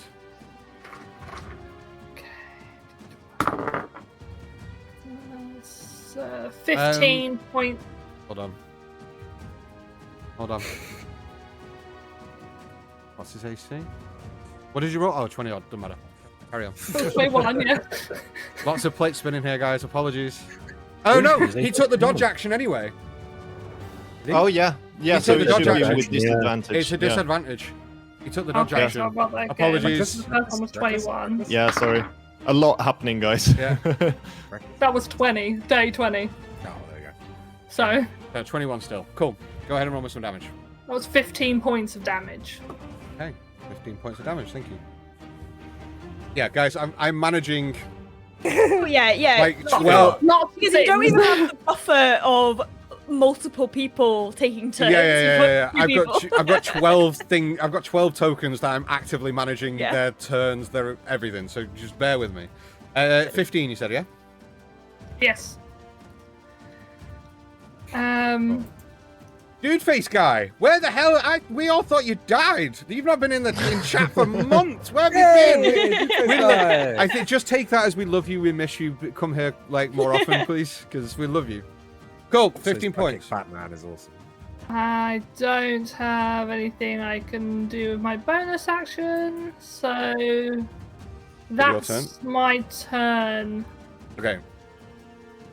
At the end of your turn, given the time and how much of this is left to do, I'm going to say that we're going to go for a quick break here because it's an easy stepping out and stepping back in point.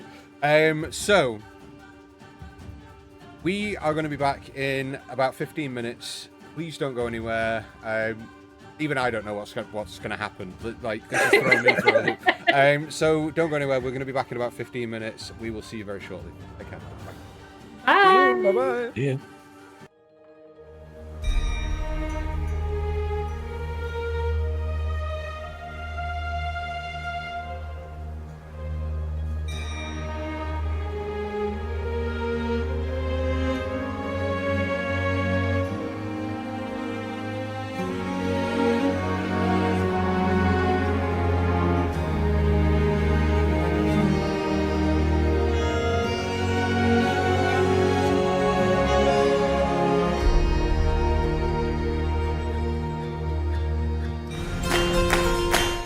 The Into the Wilds Battlemap book series from Tom Kartos returns with Volume 3, the Urban Edition.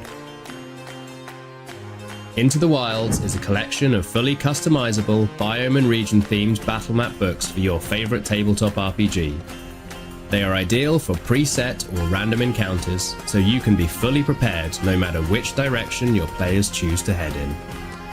Volume 3 includes castles and keeps, towns and cities, and traders and dwellings. Everything you need for an urban-based campaign. The returning Volumes 1 and 2 include a variety of overworld and underworld maps for travels through the wilderness.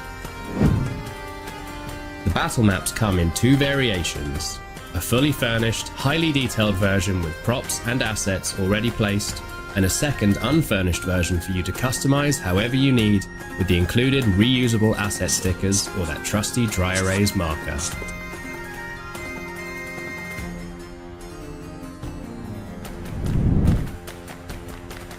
Each set also comes with the complete digital bundle for online play. Whether you play in person or online, the Into the Wild series contains everything you need to tell an immersive and compelling story with your friends. Back Into the Wilds Volume 3 on Kickstarter now.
Aerilon, a constellation of 10 mysterious floating islands that hang in the stratosphere, each a unique treasure trove of different cultures, factions, and environments.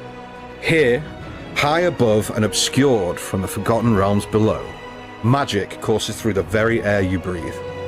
In these lands, bravery forges destinies, and a legendary journey is about to begin. As the mysteries of this strange land are being unraveled, a malevolent power seeks to shroud this wondrous realm in eternal darkness. But where there is darkness, there will always be those who rise to meet it. Brave souls will have to confront horrors that defy imagination and unravel secrets that question the very essence of magic itself. In the face of adversity, would-be heroes must find the strength in each other and the bonds they forge with the people of Aerilon. For it's the power of unity, resolve, and courage that will carry them forward through the skies. Embark on a destined journey aboard a skyship to discover verdant forests, sun-blasted deserts, winter tundras, bustling cities, mountains, and depths. This is Aerilon, and it's here that our journey begins.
and welcome back to Tales on Tap. Thank you so much for sticking with us through the break.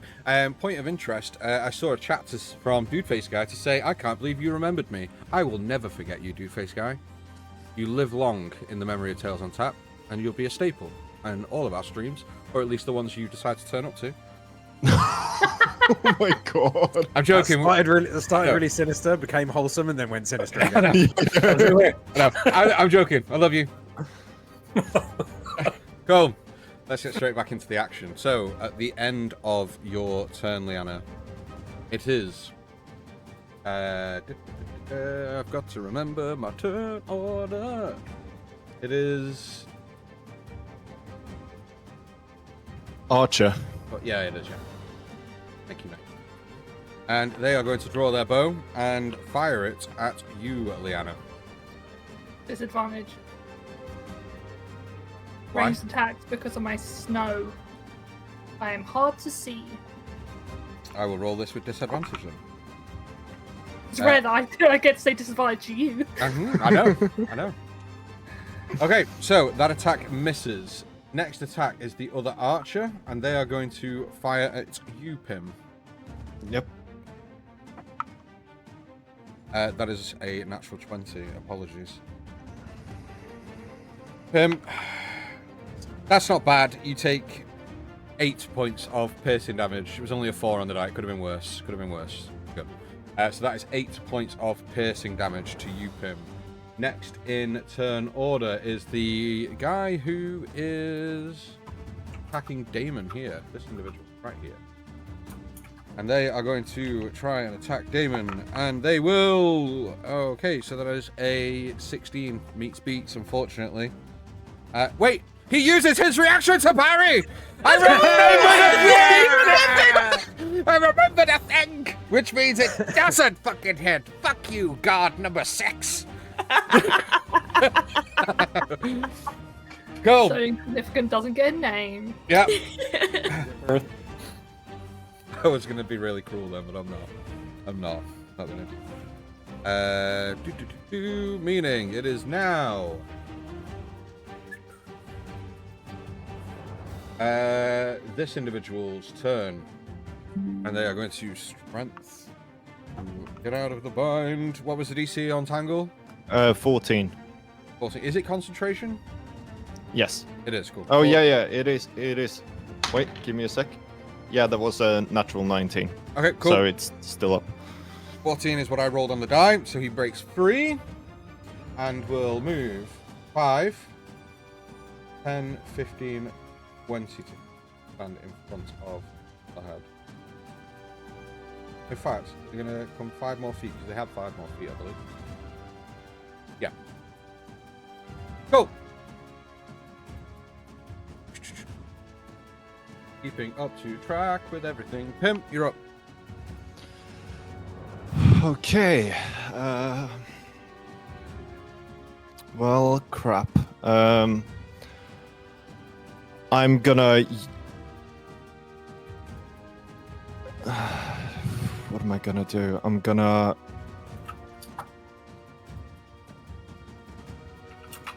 cast Cure Wounds at myself. Okay, action to cast Cure Wounds. Yeah, and that will trigger Bark's reaction, which gives everybody else within 30 feet of Bark, that is including myself and allies, a Okay. D6. So it's a D8 for me. That's an 8. That's freaking fantastic. Really needed that, plus my modifier, which is a 4, so that's 12 for me.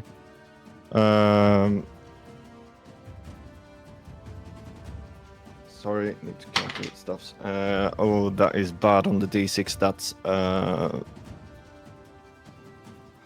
That is a 1. Wonder if there's anything else. Is there plus modifier on this thing? I don't believe people got one last time. I think it's just 1. I think it's just a straight roll 6. Yeah, Root of Life, crazy. Plus proficiency bonus, so yeah, it's 3 points. Then. Okay, so So 3 hit points for Liana. Yeah, for Damon and for me. Okay. So that's your action. That is my action. Yes. Then as a bonus action, I'm gonna command Bark to use his root and stride feature to teleport 20 feet Okay. without me. So he's gonna run up first, take a run towards the guy coming towards me, and then teleporting 5, 10, 15, 20 feet to there, and then continue to run the rest of his way, which is 5, 10, 15, 20 up towards the edge of the bars. Oh, So the bars are here against this wall. But Yep. You're on your way to there. Okay. yeah, and then I'm just gonna kite around, run 5, 10, 15, 25, 30. Oh, sorry, 25 is my max speed. There we go. That's Hey, me. that's you. I'm just gonna run around. Okay. Next in initiative order is Galahad. He is going to run 5. Ooh, wait.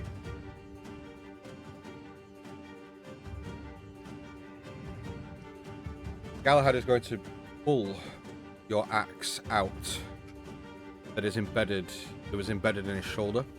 Mm-hmm. Then is going to run 5, 10, 15, 20, 25, 30 to there. And is going to pull a small horn off his waist. And will blow through it. Does that mean anything to me?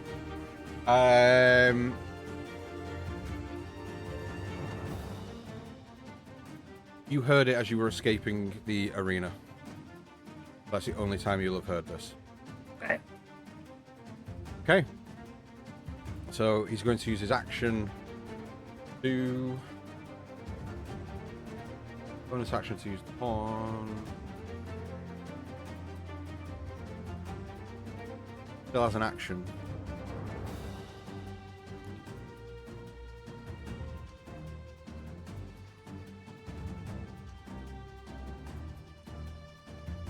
Oh, I'm so on the fence. I'm so on the fence. Do I dash or do I not dash? I'm not gonna dash. I'm gonna use the dodge action. Okay. Next in initiative order is this individual here. Excuse me. This individual here, who will continue their arcing run towards you, Pim. 5, Yep. 10, 15, 20 to there, and will attempt to attack you. Their attack misses as you duck down. Oh god, I've got heartburn because of my pizza. As the sword whips across your head and misses. The next in initiative order is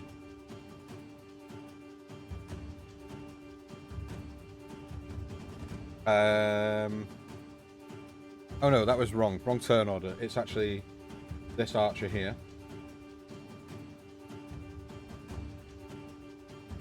Then it was that. We'll just do it the other way around. It doesn't matter. They've got the same AC, the same initiative, so it doesn't matter. This individual is going to 5, 10, 15, 20, 25, 30 to here.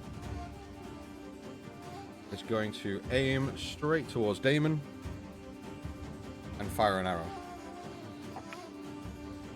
That is... He's already used his reaction this turn, so that is going to hit. For 7 points of damage. Piercing damage, 7 points.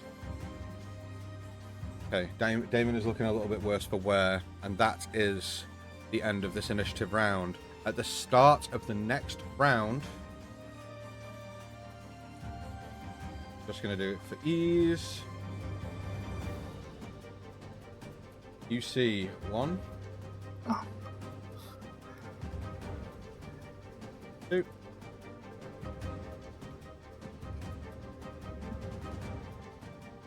3. You can stop adding people now. Anytime you want. Message Anytime you want. received. The horn of copy paste guard. Yeah. The horn of Control C, Control V. Yep. And you see another 6 guards pour out of this door. I'm sorry, it's just easier for me to do it this way than find new tokens and place them on. So 6 more guards come rushing out of this door. Just make sure they're all in boxes. We're good.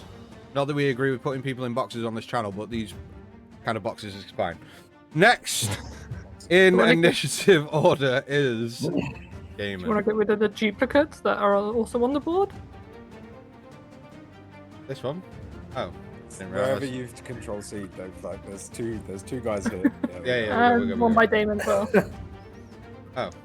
I don't know why this happened as many times as it. There's not that many, just 6 that came out of this door. Blew the horn of copy paste. Yeah, I know. It's honestly, it's a wondrous magic item. It's almost uncontrollable. Cool. Damon is next in initiative, and he's going to attack the only standing individual in front of him.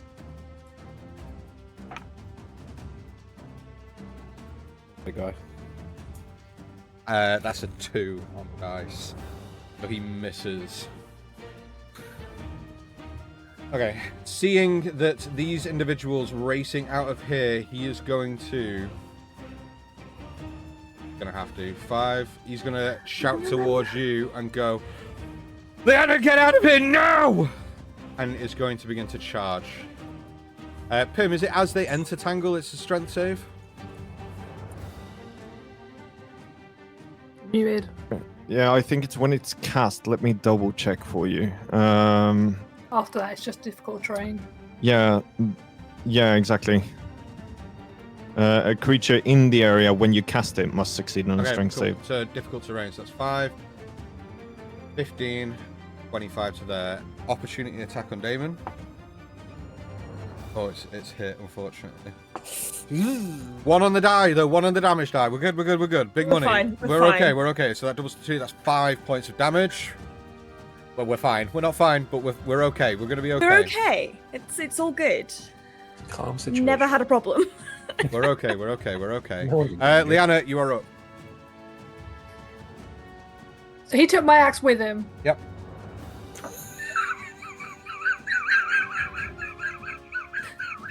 Dan, with your motley laugh. Jesus. Yeah, I do laugh at that. Was it a special axe or is it just an axe? Care. Axe plus 1, dude. It doesn't do sentimental damage, dude. It's just an axe. It's only +1 for now. Yeah. Right now, it's nothing. It's plus nothing. Yeah. You don't have it. Yeah, but right now it's plus a massive opportunity to get yourself killed. You can see that she is torn. And Okay, you take... got... Just rolling damage for torn damage. Ashley and my Brooklyn God. just Yeah, start just about to singing. say. I see some guy miming in the background. goes to step forward towards Damon. And it takes her entire strength to turn and run. Take a step forward. No, I don't take it. She goes to take a second step forward and doesn't. Sassing with the DM tonight. Right. She goes 5, 10, 15, 20, grabs Pim.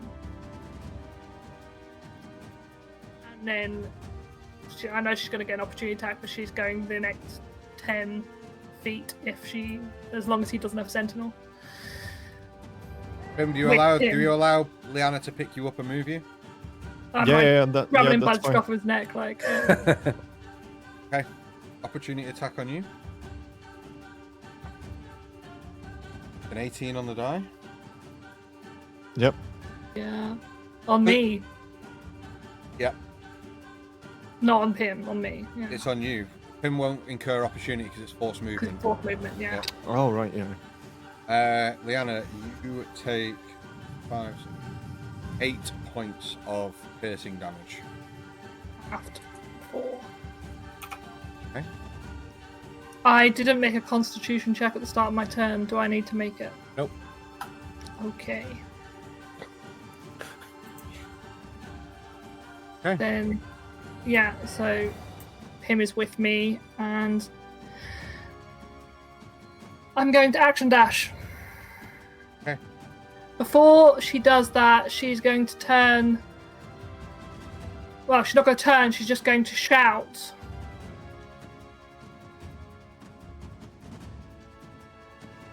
Starts off as a shout, but comes out more of a whimper. She goes, I'm sorry. And then drags Pim out of there. Okay. And you're She going can to get right out of the door. Okay, so you grab Pim, you action dash out of the door. As you both race through the door, you will get just outside the gates. The door begins to swing closed behind you. Pim, you've lost visibility inside the courtyard, but I will allow you your turn on this occasion. But as you race through the door, you hear the clanging of steel, the groans of damage being inflicted, because there is 8 other turns before yours of movement and action, but you hear the clanging of steel and the groans and the cries of pain. But it is in fact now your turn. Cannot see inside the courtyard. Bark is still in there. What would you like to do?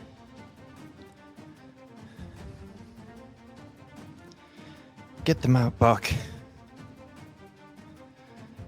Get them all out. As many as you can. Through the other side. That's my turn.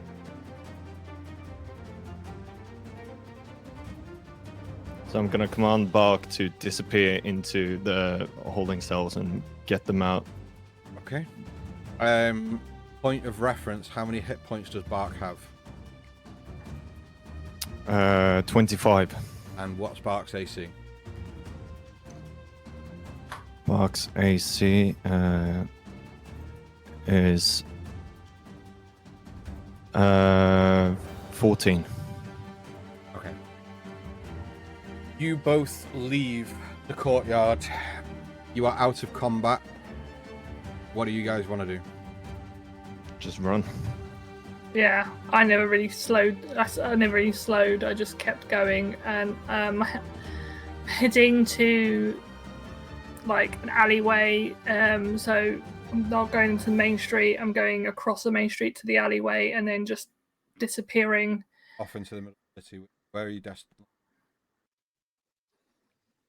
It probably does it. It probably takes a while for her just to stop running, just out of instinct. She's not really running into somewhere. She's just running.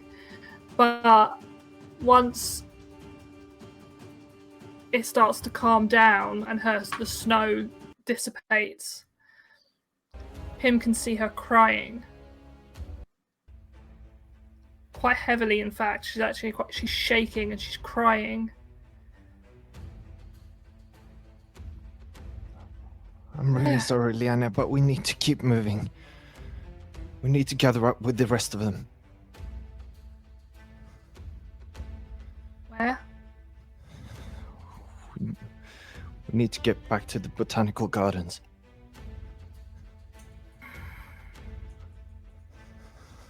You know the way. And she puts you down for the first time.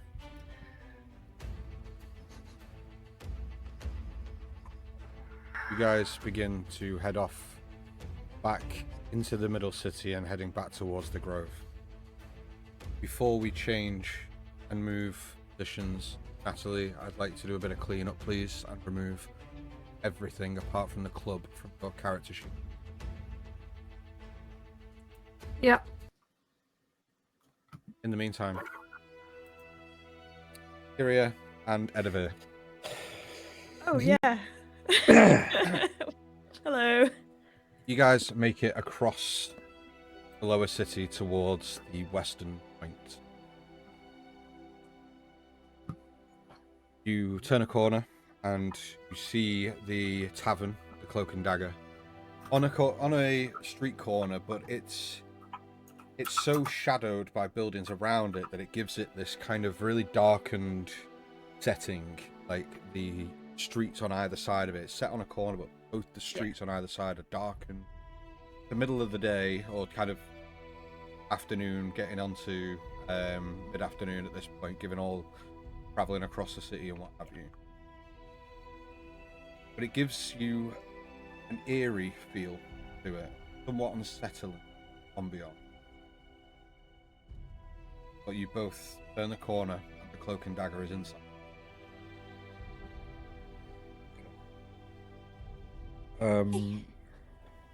Yeah, this is it. I kind of remember it now. I remember that. That was in a nightmare once. It does look pretty spooky, but Ominous. that might be a good thing. Yeah. Keeps prying eyes away. Do I look around? Since coming sort of to this area, have we seen many guard patrols and stuff like that? Or does it seem like... Similar amount, I would say. Since all the Wentworth posters went up and the city watch throughout the city kind of increased, have seen an increased number of patrols, especially within areas like the lower city. What you haven't seen, though, is as many SBC on the streets now. So it's predominantly more city watch on their patrols than it is anything else. I mean, as long as we're able to keep things a little bit quiet, then this place could work. Should we take a look inside?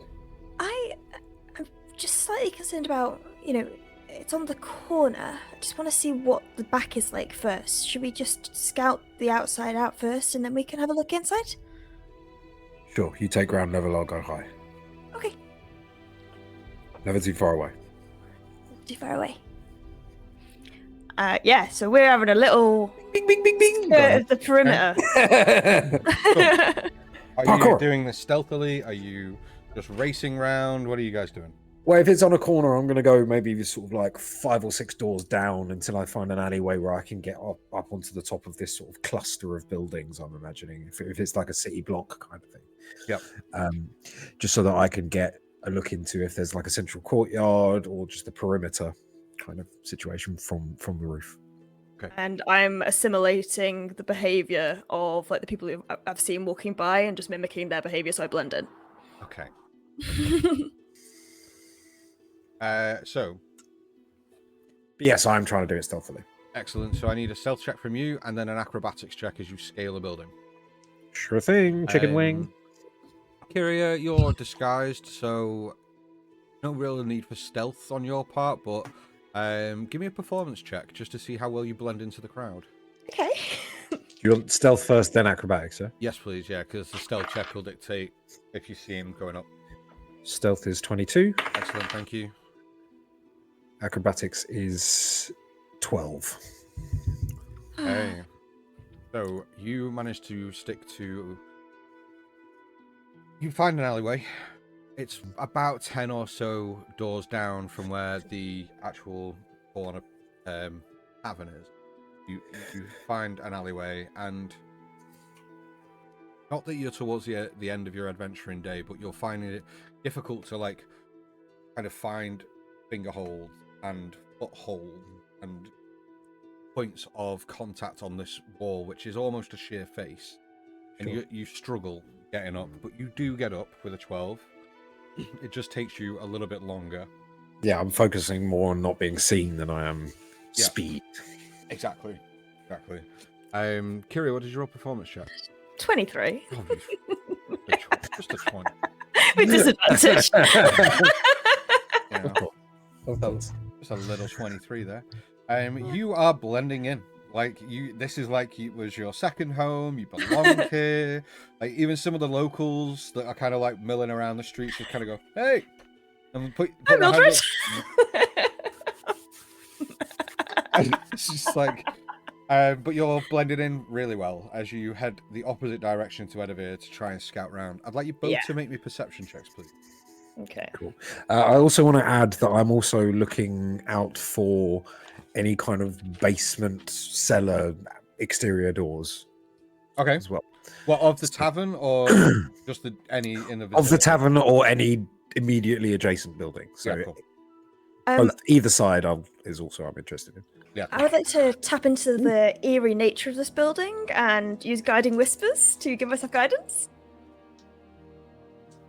It's just dimly fucking lit, brother. How you You said it was like eerie. It was for flavor. Can I please guide myself? It's Yeah, sure. what I'm doing.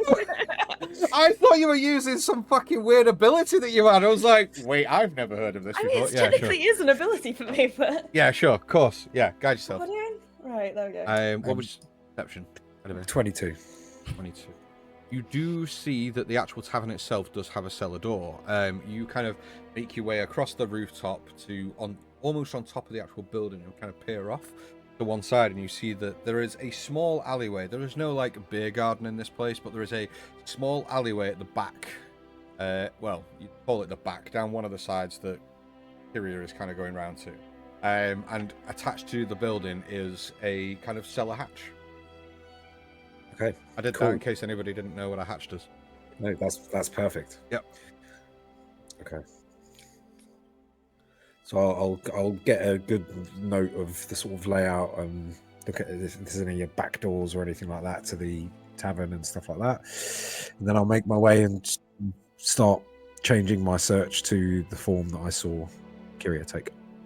Okay, you go to the very edge of the building, keep quite a low profile and just kind of peering off, and you do spot Kyria's form kind of walking up towards the alleyway. You're kind of getting to the precipice of the entrance of this alleyway, Kyria. But what did you roll? Oh, see, I'm so fixated on making sure I'm really blending in. I got a 9. Sick. You're more engrossed in what is happening around you than the thing you should be looking for, which kind of tracks. Yeah. So yeah, you just kind of like, yo, Mildred, and you walk past the thing that you were actively trying to look for. So yeah, unfortunately, you don't find any real points of contact. You just see the entrance to the alleyway, and you also, because it's not exactly hidden, you also see the cellar door. Yeah. Best word in the English language. Cellar door. Cellar door. It's the most beautiful word in the English language, according to linguists. Tolkien. No, according to Donnie Darko. Yeah. I was like, I know where this is from. Okay, so I'll drop down to sort of regroup with Kyria. Yeah. And I'll say, okay, this could work. Yeah, I think so. Moore mentioned that we probably shouldn't share too much of our business, but I still think if we're using this as a gathering point, we might need to somehow let them know. And I think the application of some persuasion might help keep us under wraps. So I think maybe you What pop kind in. of persuasion? Like Monetary. Indiana? Oh, monetary. Okay. Yeah, no. I'm thinking you pop in there, order yourself a drink, finish it quickly, and then not anything alcoholic. No, I don't think that's a good idea. And then slip them a note with some gold, basically just saying, we have need of your space. Ooh, why don't we combine it with your drawings? That's Use what one I'm of saying. them? Yeah. And then we'll just maybe put a note on there that if anyone comes inquiring of the Everbloom, to direct them to the cellar.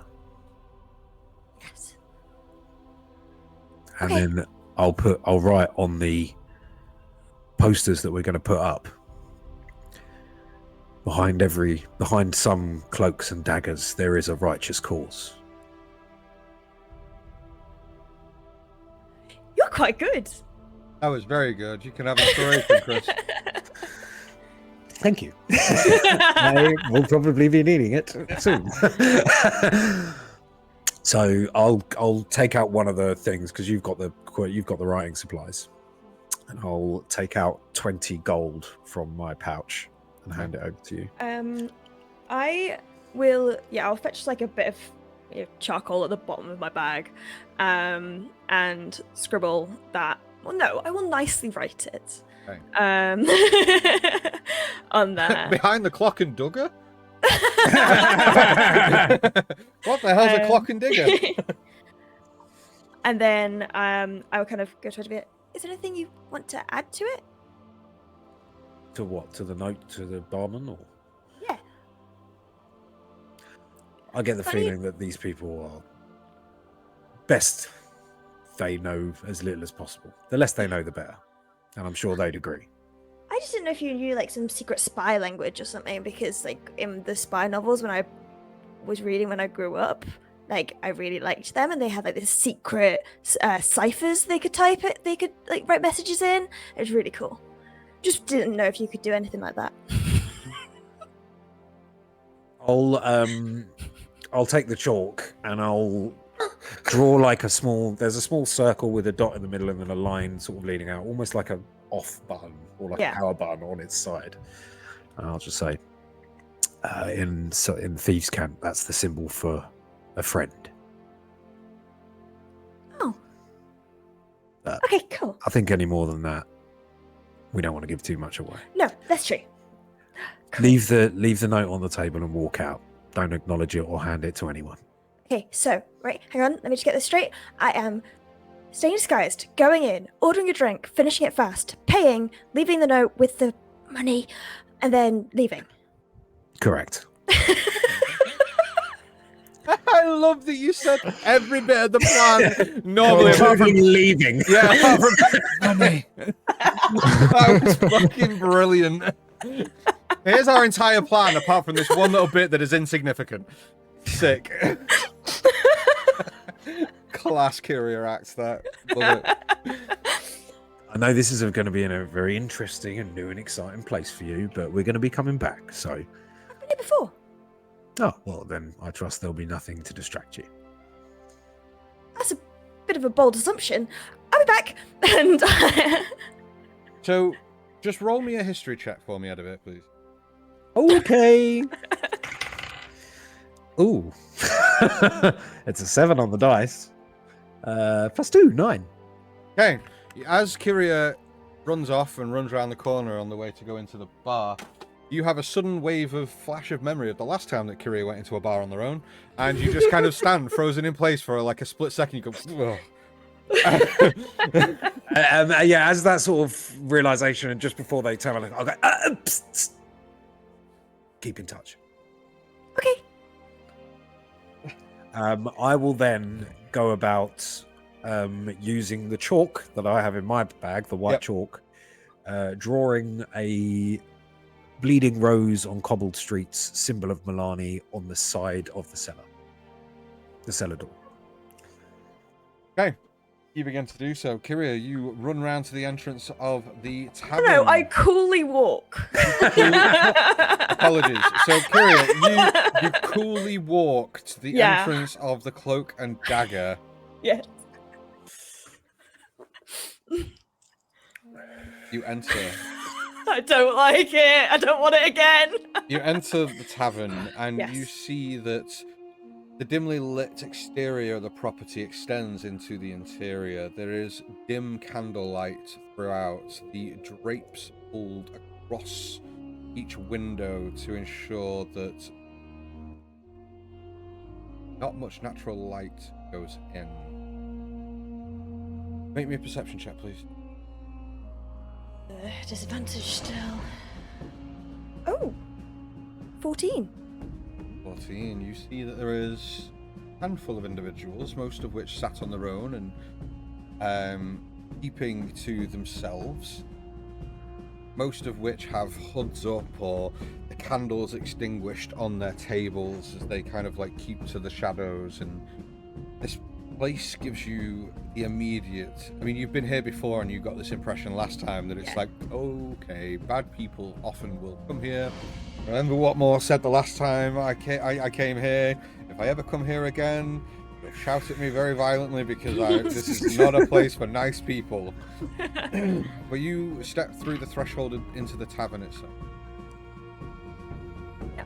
You see, as you kind of step through towards the very left-hand side of the property, especially this downstairs interior, you see that the bar kind of stretches halfway across the room, from the far left wall across to like sort of in the middle, and it's an L-shaped bar. And you see, stood behind the bar is a human man.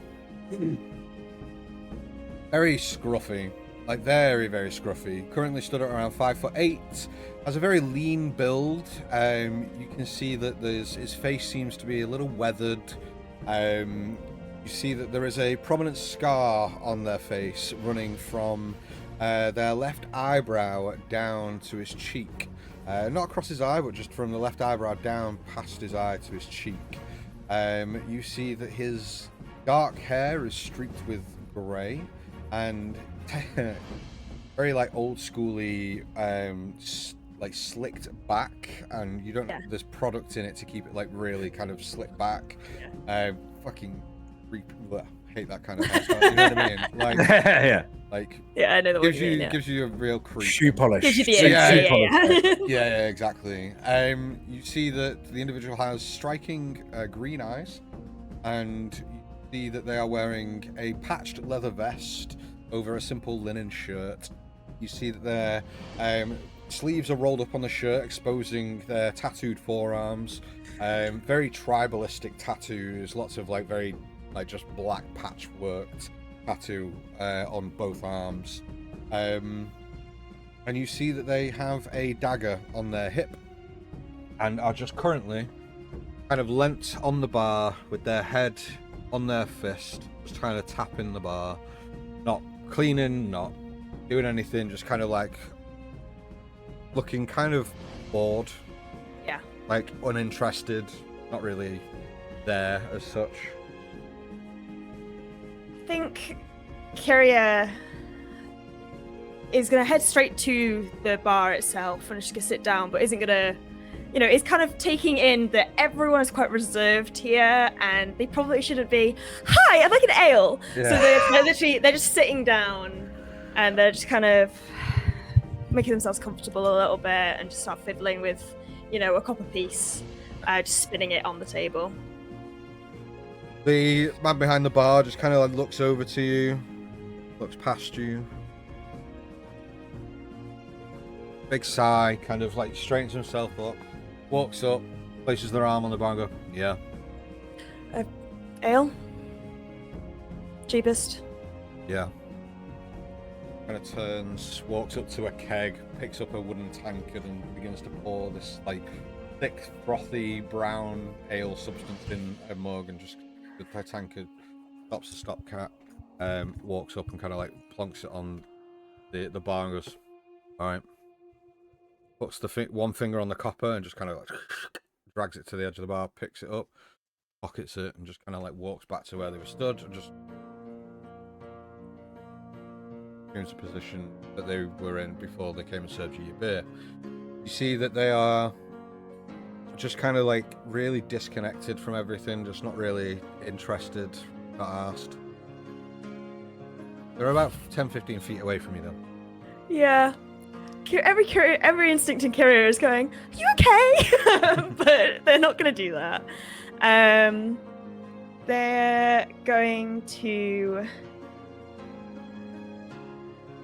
They're just going to message Edivir telepathically and go, I really want to cheer this guy up, but I know we don't have time. Do not engage. Fine, he just seems so sad. And then Kyria is going to attempt to down an ale for the first time in their life. Forgot the whole non-alcoholic bit then, yeah. They're like, what do people order in Yeah, taverns? Okay, so you begin to start. You take the first swig. It is not pleasant. It is room temperature. It is flat. Excellent. It is. It doesn't smell fresh. Put it that Right. way. And Excellent. you take like the first mouthful and go. And it is difficult to stomach, but you take Yeah. one mouthful and get all this like, boom, impact. Um,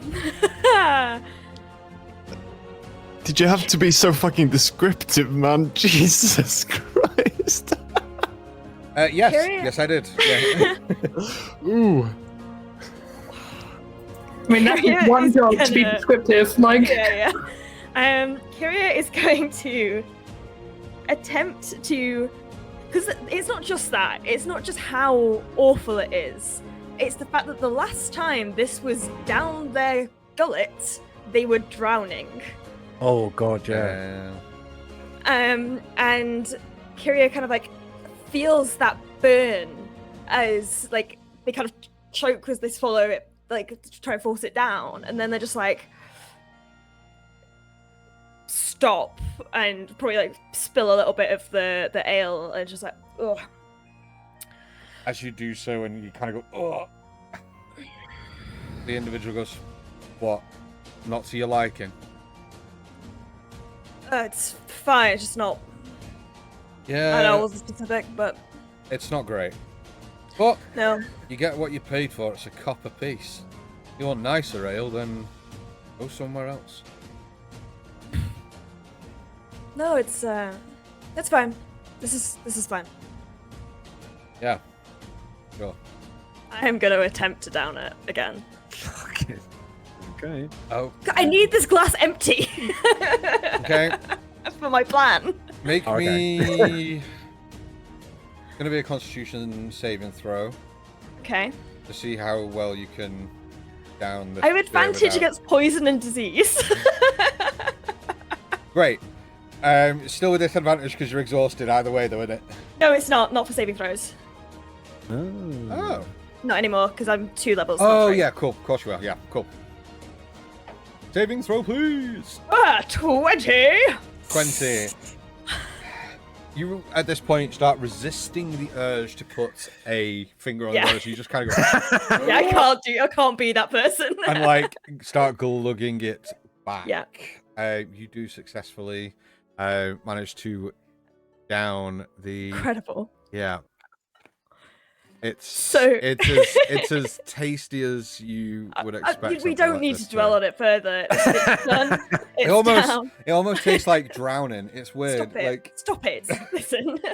So Kyria, as soon as it's empty, I assume it's like a tankard. it is a tankard, yeah, wooden tankard. Yeah, amazing. It's going to get the note and the coins and try and as subtly as possible slip like as they're like putting the tankard upside down, they're going to slip the note and the coins in, like, under the empty tankard, so when it's cleared away, that's when it'll be seen. Sure. Sleight of hand check, please.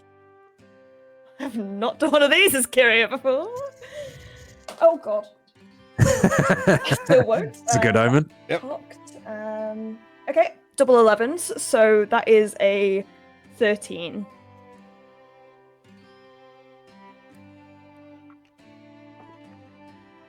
Okay. You managed to put it under the tankard without the individual behind the bar seeing. Okay, cool. And then I follow the plan, and I get up, and I leave. The But as I individual do, just kind of goes.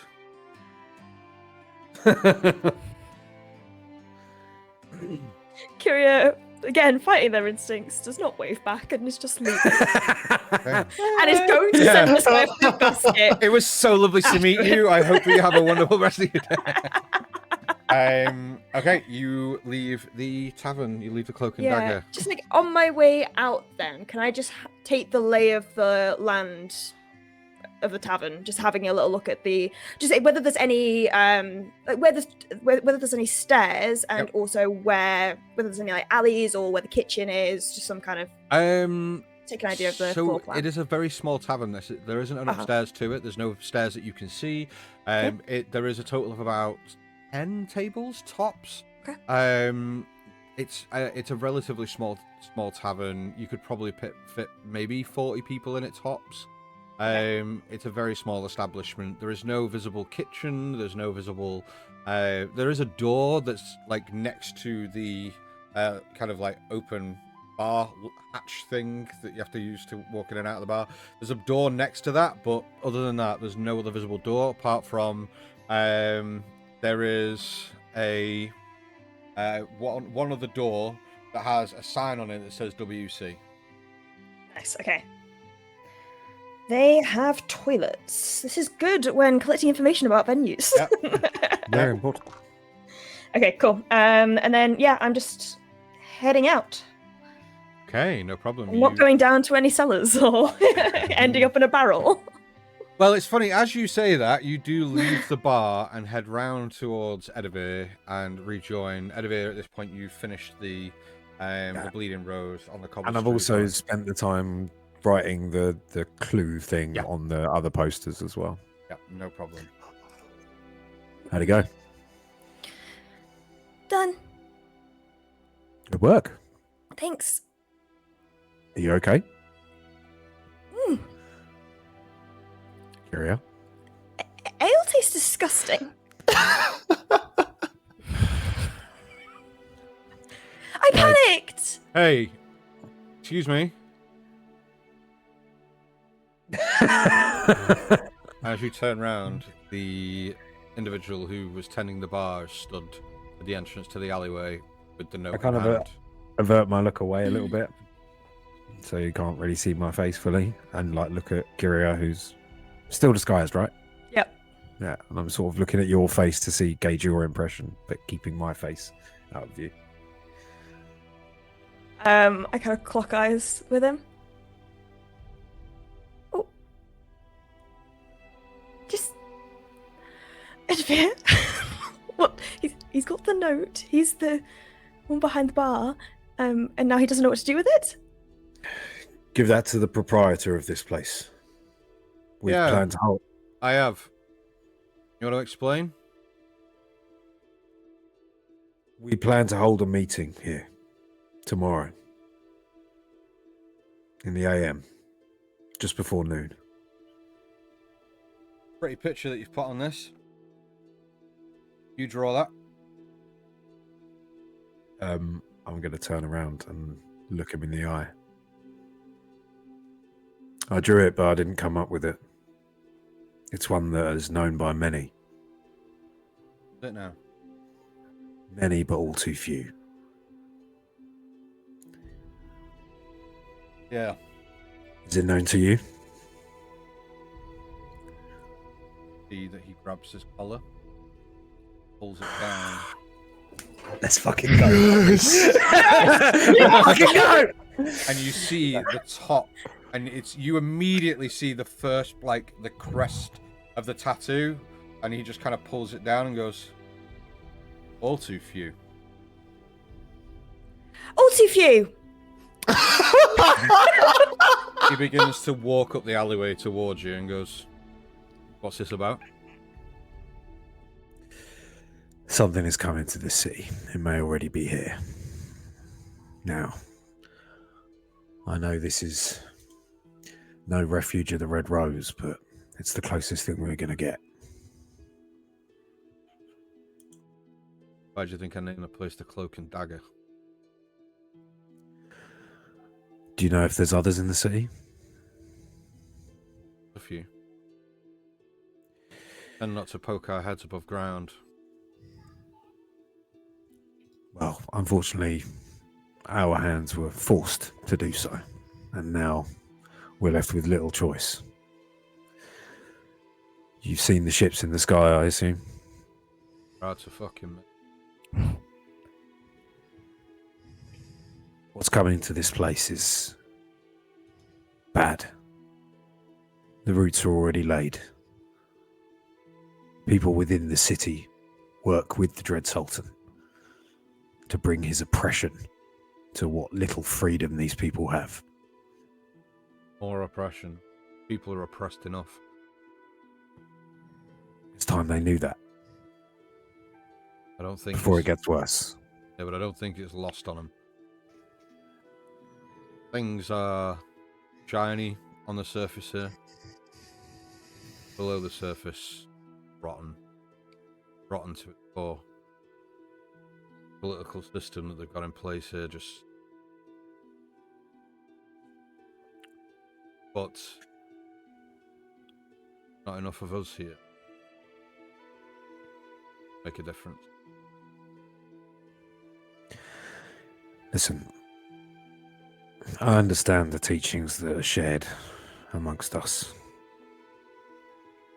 We're to confront oppression in all its forms, defend the common folk, overcome despair, to seize victory. But all those who taught me sounded a lot like you. They said, we can only do so much. They said, little victories here and there, enough to keep us going, enough to survive, but that's not how I see things. And that's why I'm here. We can make big, decisive, short-term change. We just need to move the right pieces. We have our eyes on one such piece. But alone, we risk a great deal, and especially with the backing of the Dread Sultan. I've witnessed it with my own eyes. They've already brought forces to bear. They have boots on the ground in Windmere. And they meet with a city official, soon to be on the council. That's your target, is it? If we're to make a move against them, and believe me, they're looking out for us. And they'll be well defended. We need some help that they're not looking out for. Told you there's not many of us. Less than 100. Not many doesn't mean not enough. And we're not alone either. You'll be with us. Look, I follow the teachings same way you do. But I try to impact change in my own way. Big splashy moves, drawing attention, our kind, isn't the way. Somebody who's got such an eye on a target and so versed in our teaching, no better. We act from the shadows, as is our way, as it will always be our way. As soon as people like us get in the light. Where did you run from? Where haven't I run from? Better question. That's the problem right there. These teachings, whose teachings are they, really? The teachings of desperate men. The teachings of scared people. They're not Milani's teachings. But desperation and fear are great motivators when it comes to survival. Then we use them. Roll me a persuasion check. You can have advantage. I was just going to say, Kyria kind of at that point is debating whether to... Oh? Sorry, carry on. Is debating whether to pipe up and kind of says, yes, desperation is a motive for survival, but it's not a motive for change. These teachings that you're preaching, it's simply solidifying the status quo. Like, I don't know what your god teaches you. I can't claim to know that, but from what little time I've spent, out and about, I think helping people for the sake of helping them is... That's not really what we go in for. The main teaching of Milani is to confront oppression. Milani doesn't say the oppression already has to be happening. Preventing is confronting. I got a 19 minus 1, 18. Hey! Nice. Well, certainly have your own take on it, don't you? Always have. And I've left people behind who didn't agree. We met before. Again, that depends where you ran from.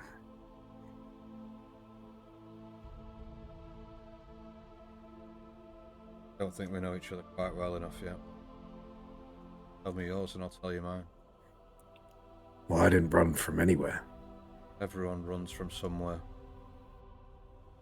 Only the prey. I've decided to hunt.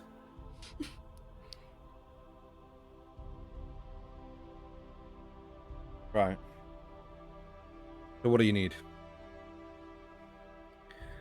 Support. Bring what Milanites you can to a meeting here before noon tomorrow. We have other allies.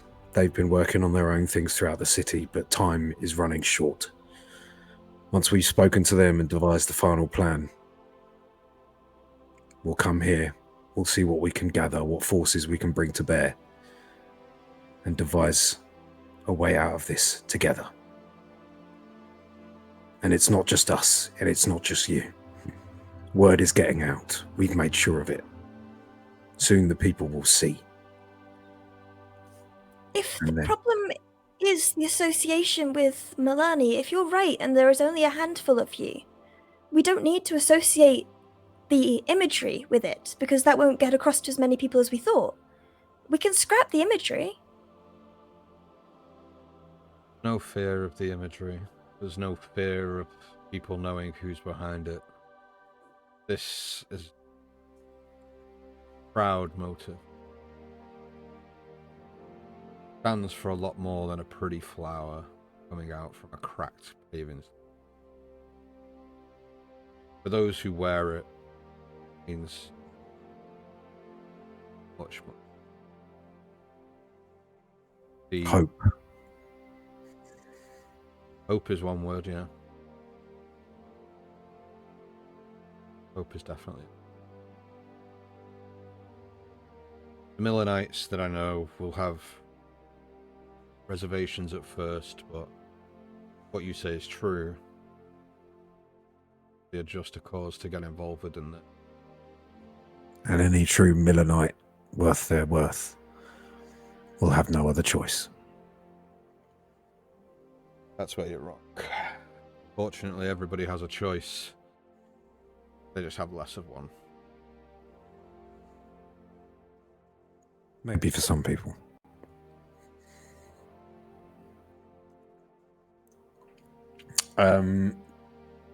Edivir kind of steps towards this person, and he Immediately, just naturally, the same way you do instinctively, his hand just goes to the hilt of his dagger.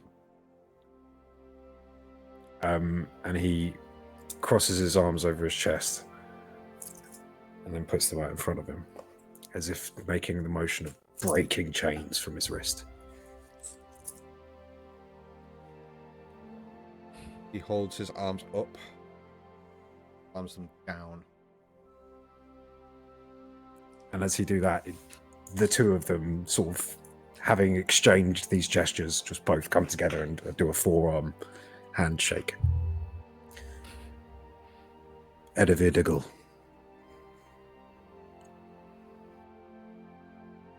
Marlo Voss.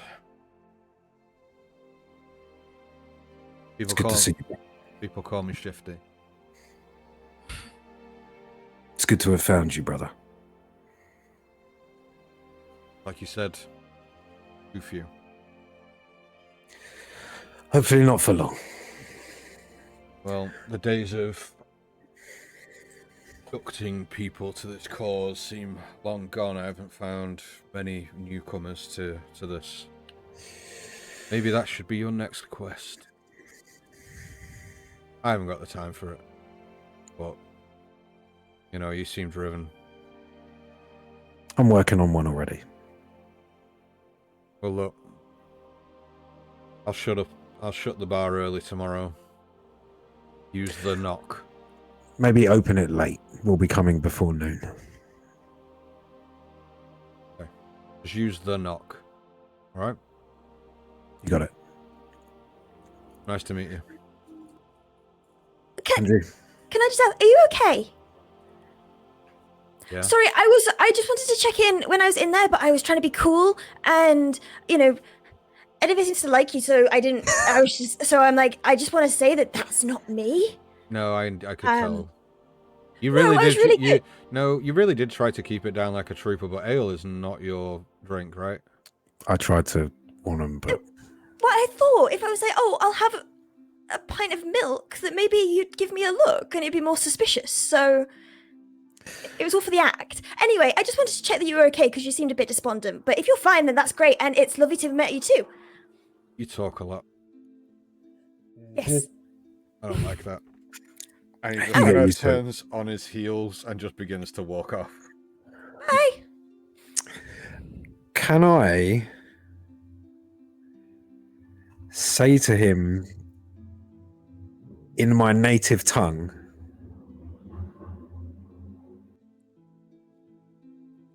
the day be with you? And it sounds to you, Kira, like Alof Dashek or something like that. Stops at the edge of the alleyway, turns round, goes in your native tongue, and goes, and with you. And begins to walk off. Let's go, let's go, let's go. Okay. I think that went really well. Holy shit, I did not think it would go that well, Kira. That's very good. That's very good. I didn't want to get overly excited because, cool and collected. No, neither did I. That's why we should go quickly. Go. I'm just imagining like a little jumping party when we're in the clear.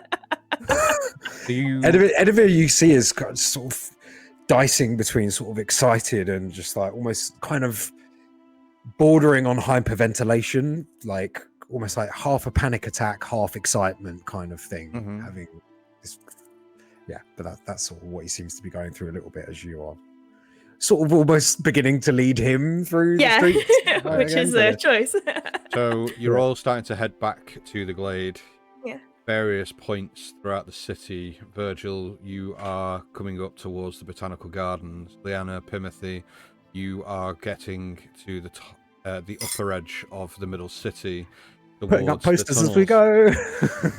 Edivir, Kyria, you are entering into the middle city, all various points around the city, and you all hear. Ooh. Hold on. Is everyone in watch together? Because I see Dan's panic face. And Dan's definitely not. Oh, where did my vape go? That was so. Oh.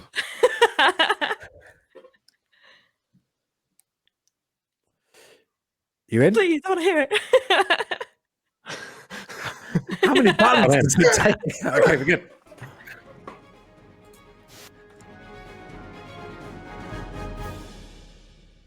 Good evening, Skyhaven. I'm Felicity Clearwater, and here are the top stories for today.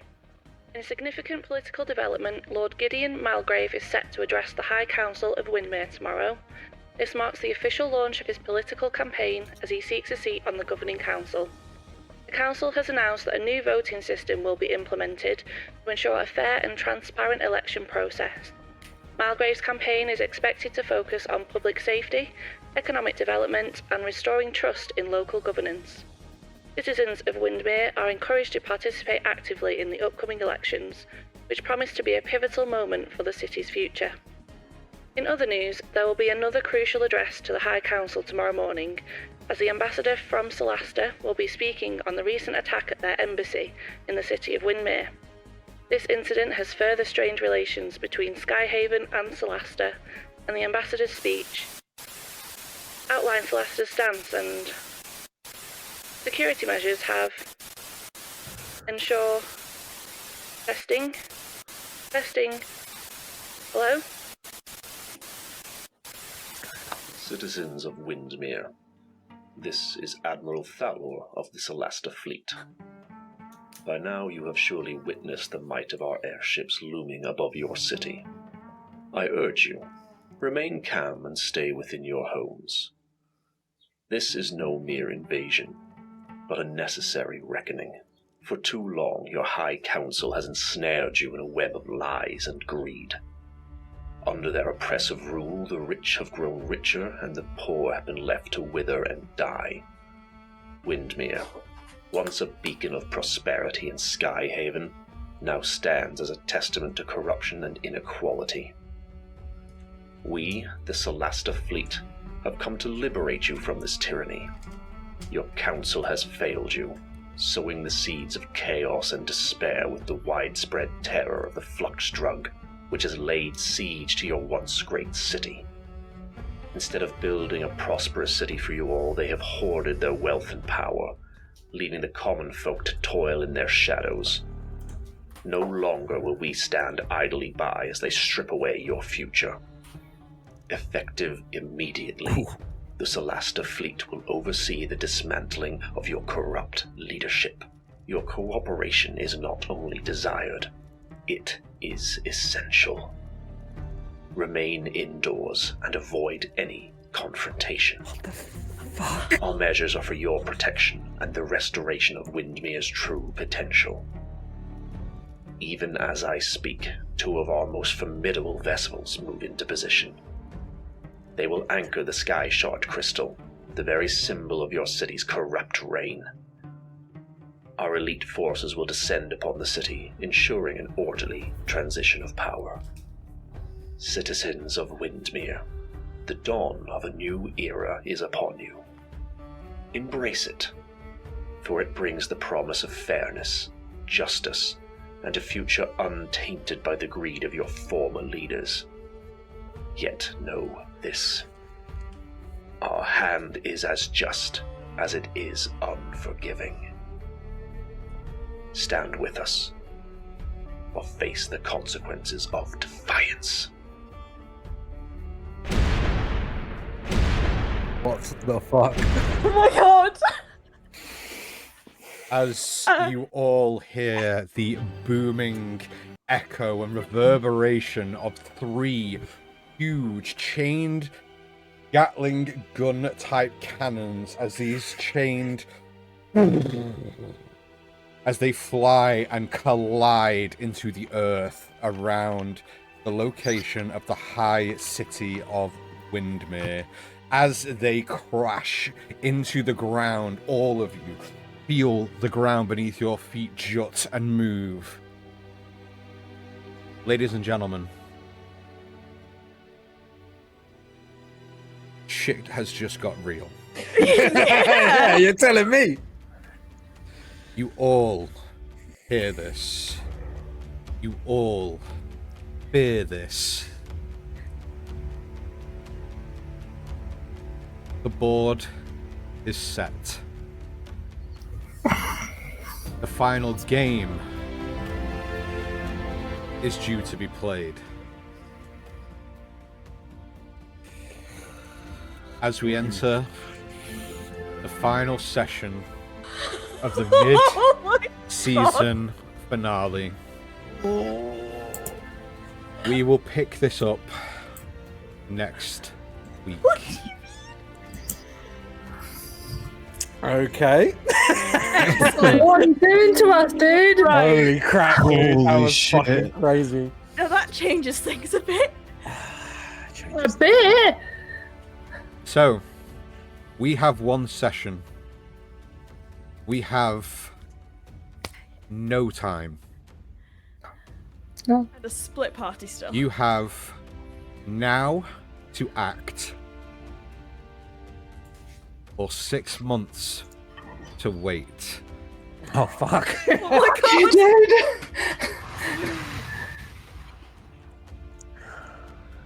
We will pick this up next week. Take some time, formulate a plan, and come to the table next week ready to play. Yeah. Things have now been set in motion that are going to alter the very course of Windmere's existence. You are the linchpin in that plan. You either act or you don't. Both of those choices have consequences. But it is up to you. Yeah. The heroes or anti-heroes of this story. We pick up next week and then it's over to you. Thank you very much for watching this week. God. Jesus. It has been a genuine pleasure DMing this again for you this week. Please tune in next week. Please share with all of your friends, everybody who loves D&D, that next week is the mid-season finale of Aerilon, A Destined Journey, before we head into Sins of the Peacekeeper on July 7th. Question. Yep. Did I recognize the voice of Jordan from Modified Role on that thing? Yeah. Jordan from Modified Role. Expertly done. That was terrifying. Terrifying. So, thank you all for watching. Thank you all for being with us through this hell of an episode.